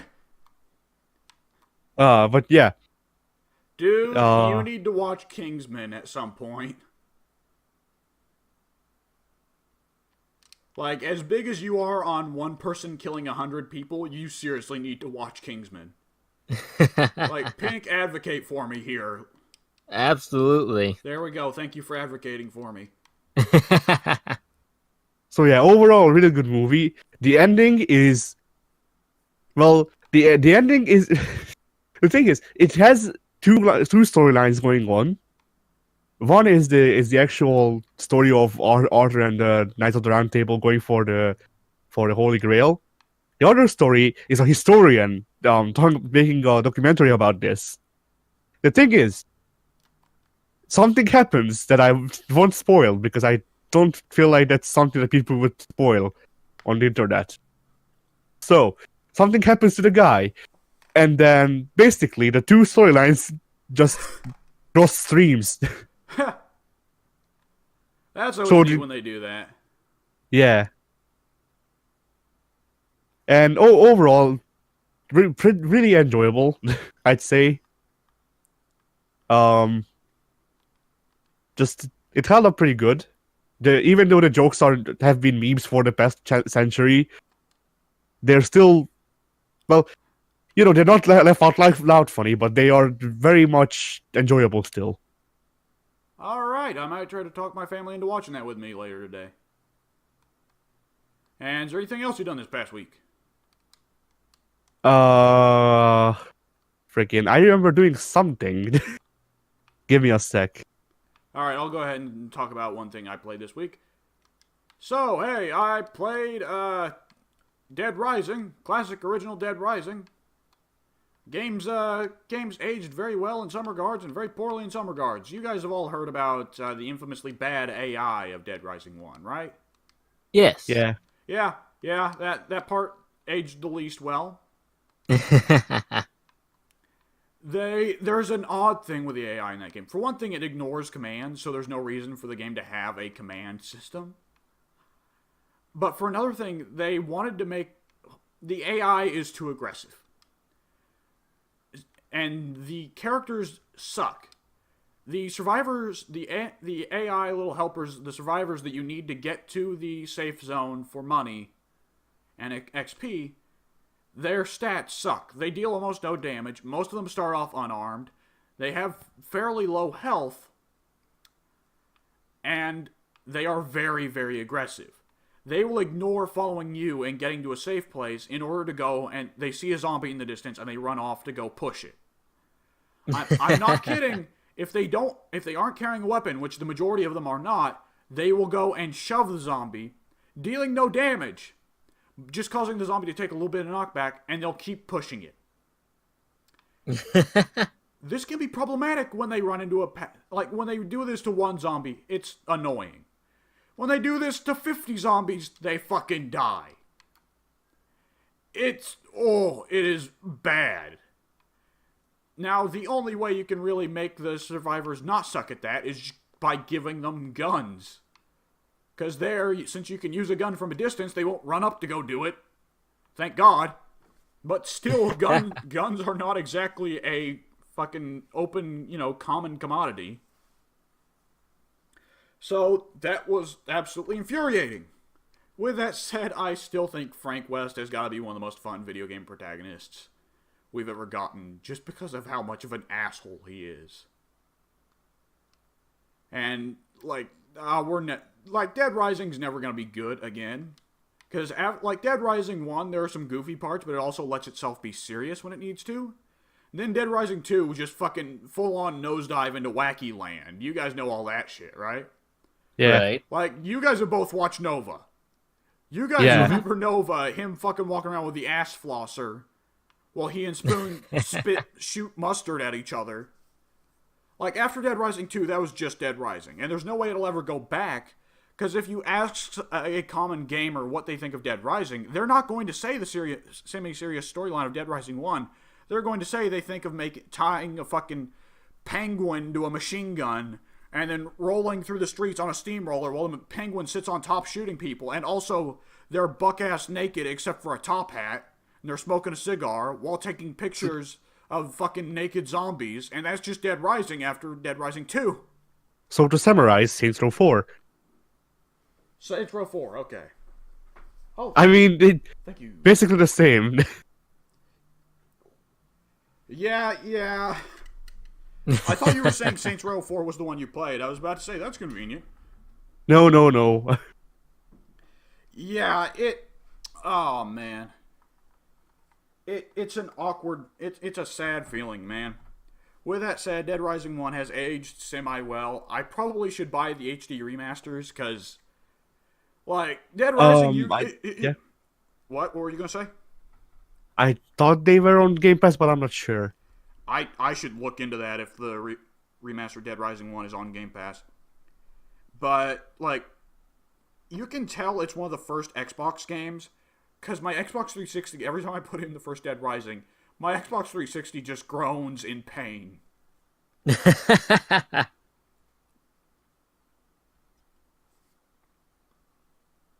That's roughly all I've got to say about that. Addy, have you thought of what you played?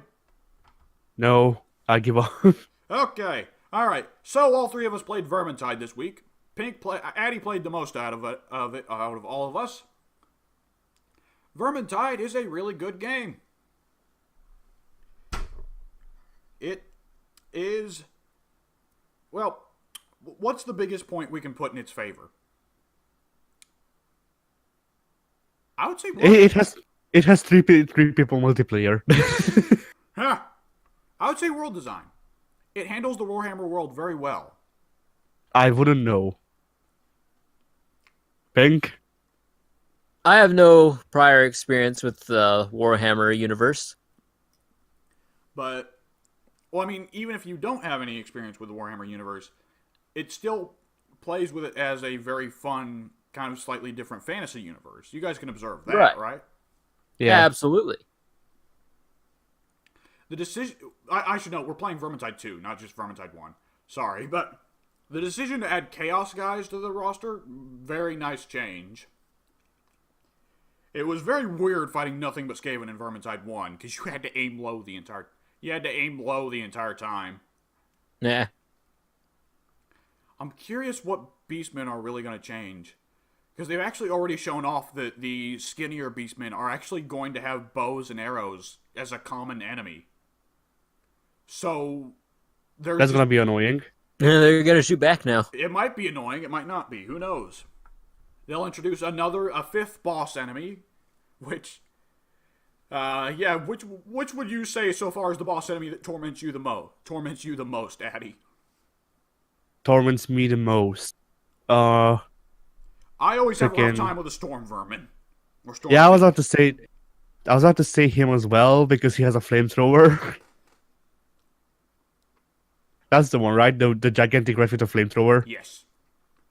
Yeah, that's the one I say because like, sure the freaking naked rat monster can pick me up and eat me, but The Chaos Spawn is only a problem if you're at close range. yeah, The Rat Ogre is a problem because he's fucking fast, so you can't run from him, but that's the extent of it with him. And the Troll I find to be downright easy I find the Troll to be downright easy to beat most of the time. yeah, because what will it do? Spit on you?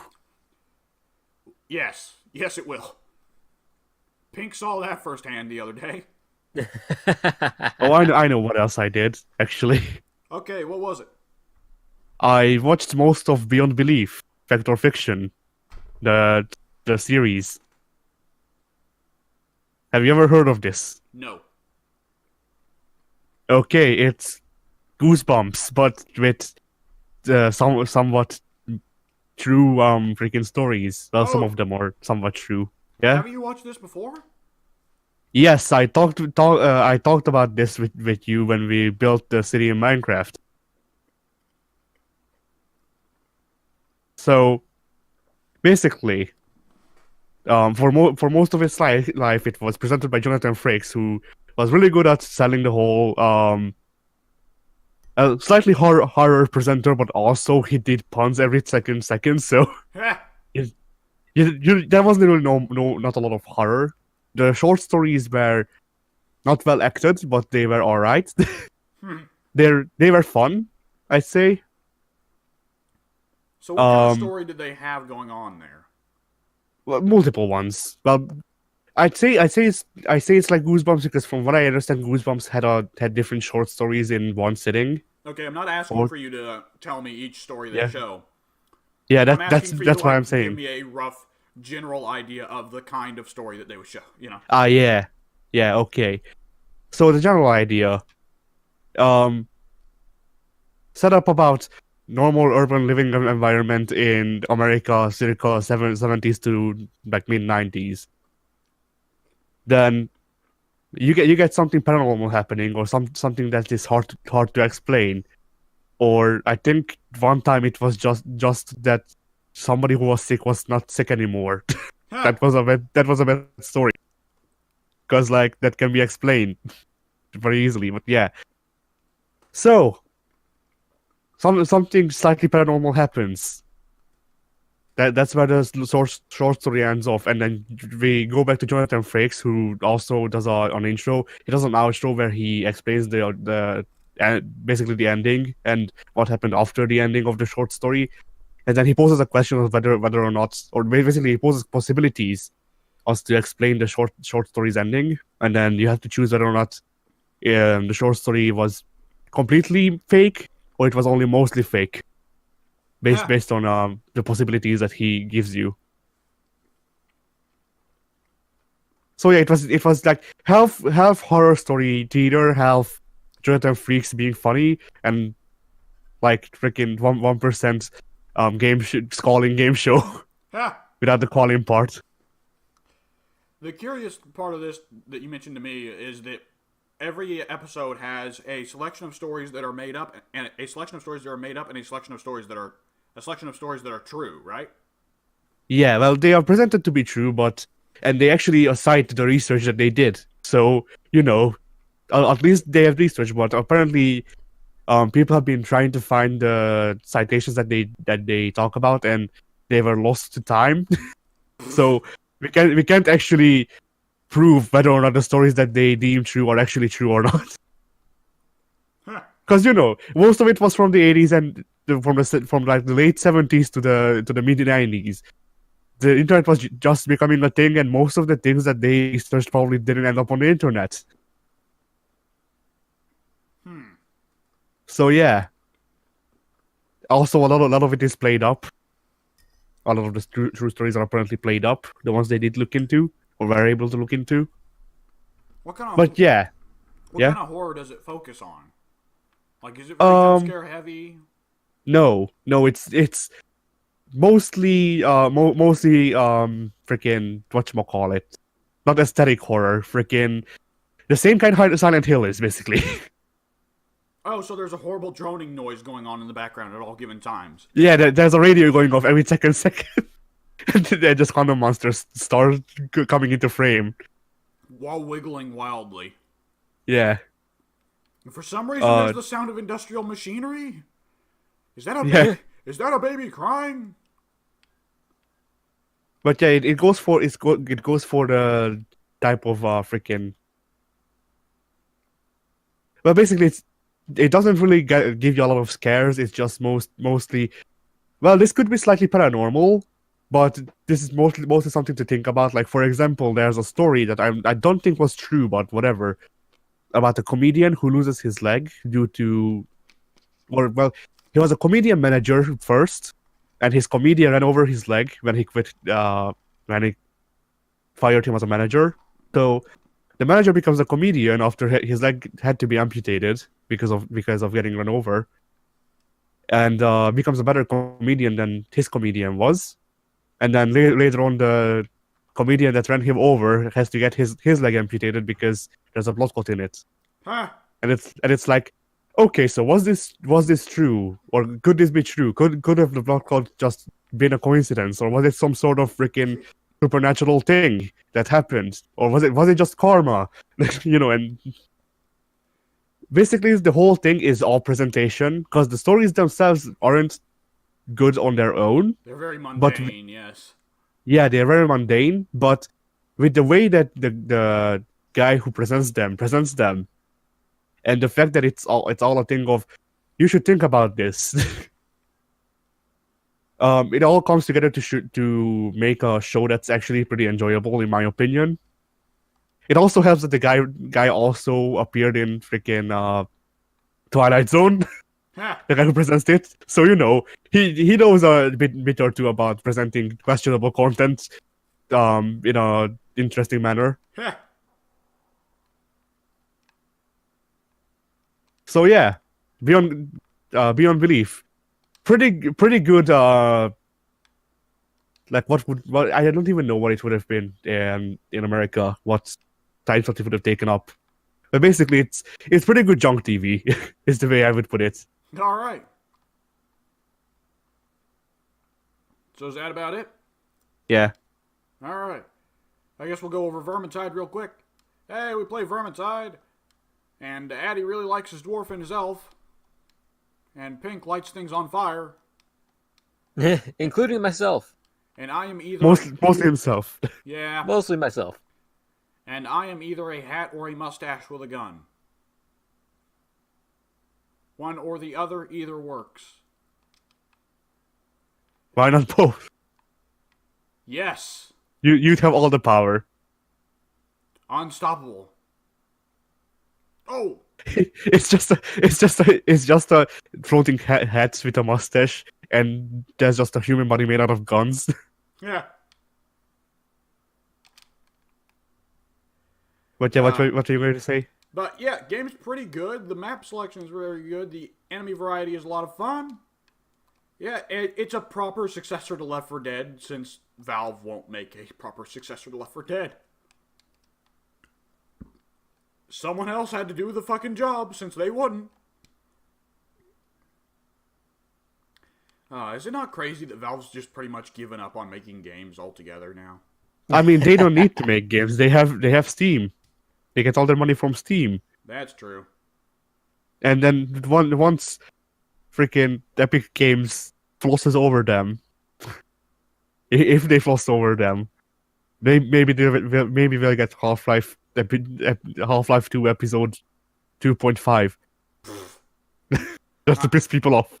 Yeah, I don't think the Epic Game Store is going to shake the bad reputation it developed in its first couple of weeks. Like, speaking of, it needs to start off on the right foot. Like, yeah. Right. What happened with the Epic Game Store that makes it bad? Well, firstly, it's a web page instead of a actual application, which means it's laggy as fuck. The other issue, like, a lot of the issues people have are just really goofy ones. The most legitimate issue that I've heard of is that they didn't actually warn any of the developers or publishers when they were going on sale. And they put, like, fucking Vampire the Masquerade 2 on sale for, like, I don't know, like half its price, despite the fact the game's not come out yet. And they have barely showed gameplay, right? Yeah. So Paradox was like, what the fuck? You can't just sell our game for a lower price before it's even come out. That causes the value of the game on the market to lower. And the sale also ran into an amusing issue where they didn't actually have localized currency or any of that. But they also wanted to keep prices low in countries like Russia or Turkey where piracy was a serious fear. Which resulted in a situation where, for whatever reason, like, for a little bit, Borderlands 3 and Metro and all them were like $5 in Russia and Turkey. The other thing is that supposedly they're selling your information to, like, Tencent and Huawei and the Chinese government and all that, but, like, who isn't? Yeah, At this point, that's who what isn't? I'm about to say. Like, they're going to make a big deal over that because people just don't like Epic, and brand loyalty is a serious problem here. Like, there are a lot of Valve fanboys here. But, like, everyone is selling your information to fucking Huawei and Tencent. Like, who are you fucking joking? This is this is the life we live. Yeah, people were asked the question if they want convenience or privacy, and they chose convenience. Yeah. You could ask people convenience versus anything. People are going to pick convenience every time. That's not a fucking theory. That's a law. I'll go ahead and say that now. Yeah. You could fucking... It's that stupid... what's that thing? There's a tram on a railroad, and it's coming up on an intersection. And if it keeps going down the railroad it's going now... it would kill 1 million people. It would kill an infinite amount of people by running them over. You could get up from your recliner and flip the lever so that it will go down the other path and not kill anyone. But in order to do so, you would have to get up out of your chair. And that's it. That's the moral dilemma. And it was presented as, of course, a joke. Like, it was a shitty doodle and everything. But I read that and I was like, I bet there are a lot of people out there who genuinely would choose to just sit in the fucking recliner. And they'd be like, I don't know those people. They're not my problem. They Yeah. shouldn't have been standing on the tracks. They were tied to the tracks. I was about to say they shouldn't have been kidnapped by Dick Dastardly. Precisely. There were ways they could have gotten out. They Yeah, chose to be fucking- inconvenient, though, so now they have to die for it. I love that stupid defense. Like, you know, you're talking with someone and they're sad because their uncle got murdered, like by a mugger, and your defense is, well, he shouldn't have gotten murdered, the stupid bastard. Yeah. Oh man, and that's like a light, jokey example. We know that there are ways that gets darker very quickly. Yeah. Oh god. Anyway, Anyway, hey. just to continue this privacy thing, like I was one of the people who merged to DuckDuckGo for a bit because I freaked out over this whole privacy thing. But then I thought about it, and for one, it turned out that DuckDuckGo was also selling your information. Because it makes tons of money to sell information. It's a fucking way to get cheap, easy money. Yeah, but also because of that, I went, well then, why don't I just go back to using Google? Google is convenient, and it's not like I have a choice between convenience and privacy, so I might as well just choose convenience. I'll admit, I am absolutely going to choose convenience over privacy every time, but this is a situation where I honestly will just directly say I don't value my privacy very much. Because there's that whole thing with the NSA is spying on your webcam. For one thing, I don't have a webcam. But for another, if I did have a webcam, I wouldn't care. What do I give a shit? Well, what's the fucking NSA guy's gonna see me get dressed? What? I doubt he wants that show. I'm not in very good shape, so it's not gonna be that impressive. Like, and I guess that probably is more meaningful for like women, like who are typically, like, I don't know. It's easy to say as a man because men aren't objectified, whereas women typically are. And who knows, that maybe that'll change in like 50 years. Either way, that could go either way. Who knows? So it is more comfortable for me to like just assume that, like, yeah, people could be watching me get dressed, but they're probably not jerking off or something like that. But I don't really care. Like, for me, privacy isn't a big priority. Though that also kind of puts it into the problem of whenever we debate stuff like this, I can't really say. Because, like, I can't really tell, like, Addie or Mike or whoever else we know that's really into having their privacy, like, well, it's not important. Because it's easy for me to fucking say that because I don't give a shit. But for Addie or Mike, this could be the end of the fucking world. And I wouldn't know, you know? Right? Yeah. I value my privacy, but the thing is, it has already been decided by humanity as a whole for me that I don't value my privacy, so I think we probably could have figured out a long time ago that the surveillance state is somewhat the future, at least. yeah. The thing is, people. I'm going to make a statement of people also value safety over freedom. So I'm just going to go ahead and say that and stick with that, and that's all I'll fucking say. I don't disagree. I'm more for the freedom side, but that's just because freaking whatever rebellion society, I guess. I don't freaking know. Like I don't have a good reason to go for the freedom side. I just do. Fight the man, fight the power. Yeah, rah rah rah. You know? Yeah. Yeah, and oh shit, I'm on fire. Okay, yeah. I just imagine Addie sitting at his desk calmly going, "Oh shit, I'm on fire. Fuck," and he's legitimately on fire. Oh, that's the wonderful thing about playing these stupid games. Yeah, but so the thing I was going to say is, the most interesting thing is how quickly we're achieving Watch Dogs, because CTOS is actually becoming a real thing.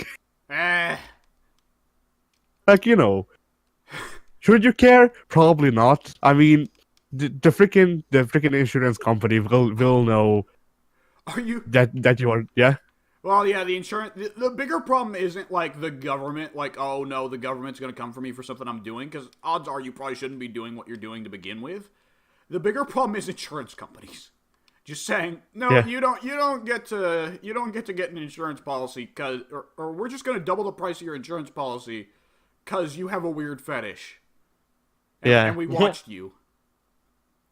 And we But, watched you. but the thing I was going to say is, Are you aware of the You're- medical bills for when you get an entire dildo jammed up your ass and can't remove it? Because we are, and now your fucking medical insurance just doubled in price for the distinct possibility that you may someday get a dildo jammed up your ass. I don't know. but yeah. So the thing I was going to say is that your insurance company will probably still get notification of your health status and decide your price on that. Anyway, the only difference CTOS, just to go with the game's equivalent, the only difference CTOS will make is that it will be about a good 15 minutes faster. So You guys remember when we talked about video games? yeah. And how Maybe we we now talk we're into about high, video games. now we're into high philosophy. This is not high philosophy. This is just basic politics. Yeah. I think high I- philosophy would see insurance and just go fuck off. Jesus. But yeah, long story short, who cares? Yeah, what were you saying? You were talking about what you did this week. Yeah, Vermintide! Yeah! Woo! Yeah, that next update's apparently going to add a bunch of new weapons for a bunch of people, too. And Are we getting any more playable characters? no. I don't care. I feel like that would be a Vermintide 3 thing, honestly. I want to play as a freaking halfling. Oh, God, we're not getting a halfling. I'd love to have a halfling, but we're not getting a halfling. Yeah. The thing you don't understand is that the halfling were the fucking butt of every joke in Warhammer. Like, you played Blood Bowl, right? Yeah. Did you ever look at the description for the halfling team? No. The description, ordinarily it's supposed to list each team's, like, traits and flaws and upsides and downsides, right? For Yeah. the halflings, it legitimately just says, worst team in the game. That's all it says. Oh no, but I played Blood Bowl 2, actually. Yeah. They might have changed, or was it that in No, that? no, I'm talking about Blood Bowl 2. Okay. Nobody talks about Blood Bowl 1 because it sucks. Alright, good. But yeah, if we ever see a third game, I would expect they'd probably add a vampire. I'd be fine with that. Yeah, I was about to say, Oh, but wait, no. Vampires are also pirates, so no, never mind. not all of them. Some vampires are pirates. Some vampires are aristocratic. Some vampires are aristocratic assholes. Ah, the kind I like. All right. Well, the thing is, Warhammer's very good about its vampire diversity. You got the Von Karstein. Alex's Warhammer lore minute. Everybody ready? Yeah. It's coming, whether you like it or not. There are 7 vampire bloodlines. There are the Von Karsteins, who are asshole aristocrats, but at the end of the day, they're just ambitious. And their head is Vlad Von Karstein, who is basically Warhammer's equivalent of Doctor Doom, where he's actually a fairly cool dude, but he wants to take over the world because he thinks the world would be better off under his control. Then you've got the Strigoi. The Strigoi are basically your crazy Nosferatu monster vampires that look like horrific, giant fucking ape-man monsters with Nosferatu faces. But they actually have really good hearts and are genuinely kind people that want to see better for the world. But because they're so hideous, everyone hates them. So they have certain followers in traveling caravans called the Strigani, and they're kind of like the world-traveling ethnic minority that's regularly abused. And here's the thing: the Strigoi and the Strigani are very much the Romani equivalent for the Warhammer universe. Yeah. Like, they're really good people, and everyone hates them for no reason. I mean, Shut up. a good bit of them are good people, And but in ghettos they're not. Then again, who is good in ghettos? Some people, I'm sure. Yeah, some people probably are. It's not the color of your skin or any of that. That goes without saying. Then you got the Blood Knights. The Blood Knights are badass vampires that think the coolest thing in the world is to go and pick big fights. The Blood Knights are very well known for the fact that they refuse to feed on innocents. They only refuse to feed on other badasses and sometimes criminals. But the Blood Knights' main thing, they're badasses who just want to go get in fights. You got the Lamians, who are your sexy diplomatic vampires. Most of them are women, but some of them are men. Their whole thing is they're sexy, and they're all like a secret spy agency controlling some big of the world's biggest powers. You got the Necrarchs, who are a bunch of evil, crazy wizard vampires that are easily the most evil out of all of them, and don't give a shit about anyone, they just want to make big evil spells. Then there's two vampire bloodlines that are almost never talked about. There is a Chinese one, the Jade Vampires, and there's one in India that's like a tribe of crazy naked cannibals that do nothing but eat people all day long. Ah. And that's the vampires for you, and the Vampire Coast is just any vampire that decides to become a pirate. And usually they're crazy people. So wasn't the Witcher 3 vampire guy a Strigoi though? Was he a big horrible monster but had a good heart? Yes. But he wasn't a big horrible monster. He did have really long teeth and nails though. Yeah, Strigoi have pretty long nails. And did he have a bunch of Romani followers that were like fortune tellers and hobos mostly? No, he lived in the woods and didn't allow people to live with him because he lived in a, like abandoned cemetery, I think. Yes, that is very much a Strigoi thing. If you're living independently as a Strigoi, you live in cemeteries and you try to drink the cold blood of corpses. Which supposedly tastes like shit for vampires. As you can imagine. Yeah. But yeah, there's Alex's Warhammer lore minute. Da-da-da-da. Imagine if in freaking Vermintide 3 we got the bloody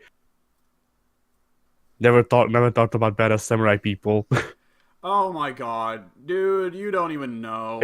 It'll never happen. But... I have been pulling for Cathay, Nippon, and Ind for so long. And Araby. Araby's got some, like, basis. By the way, I love how creative their names are. The fucking Warhammer equivalent of Arabia? Araby. The fucking Warhammer equivalent of India? Ind. The Warhammer equivalent of Arabia, Airbnb. Yeah. The really funny thing is, people who are from Arabian Warhammer are just called Arabians, but you replace the I with a Y. That doesn't even make sense. But yes, those four have always been treated kind of poorly. And I've been pulling to see them in Warhammer because right now our go-to human good guy factions are just like Europeans, you know? Yeah. You get the Imperials, who are the Germans, and you get the Bretonnians, who are the French. And every now and then you get the Southern realms. You get Spain, Italy, and the Border Princes. But that's it. Isn't Italy literally not anymore? I'm sorry, what? Isn't Italy literally not anymore? Like at all? At the time of Vermintide, yeah, Spain, Italy, and the Border Princes got fucked by the Skaven harder than anywhere else in the world. Which is partially because the Skaven headquarters is in Italy, so of course they diverged outwards from there. And the dwarfs also got it really hard, which is why you don't see any dwarfs other than Barden. Ah. Oh, the end times make me sad.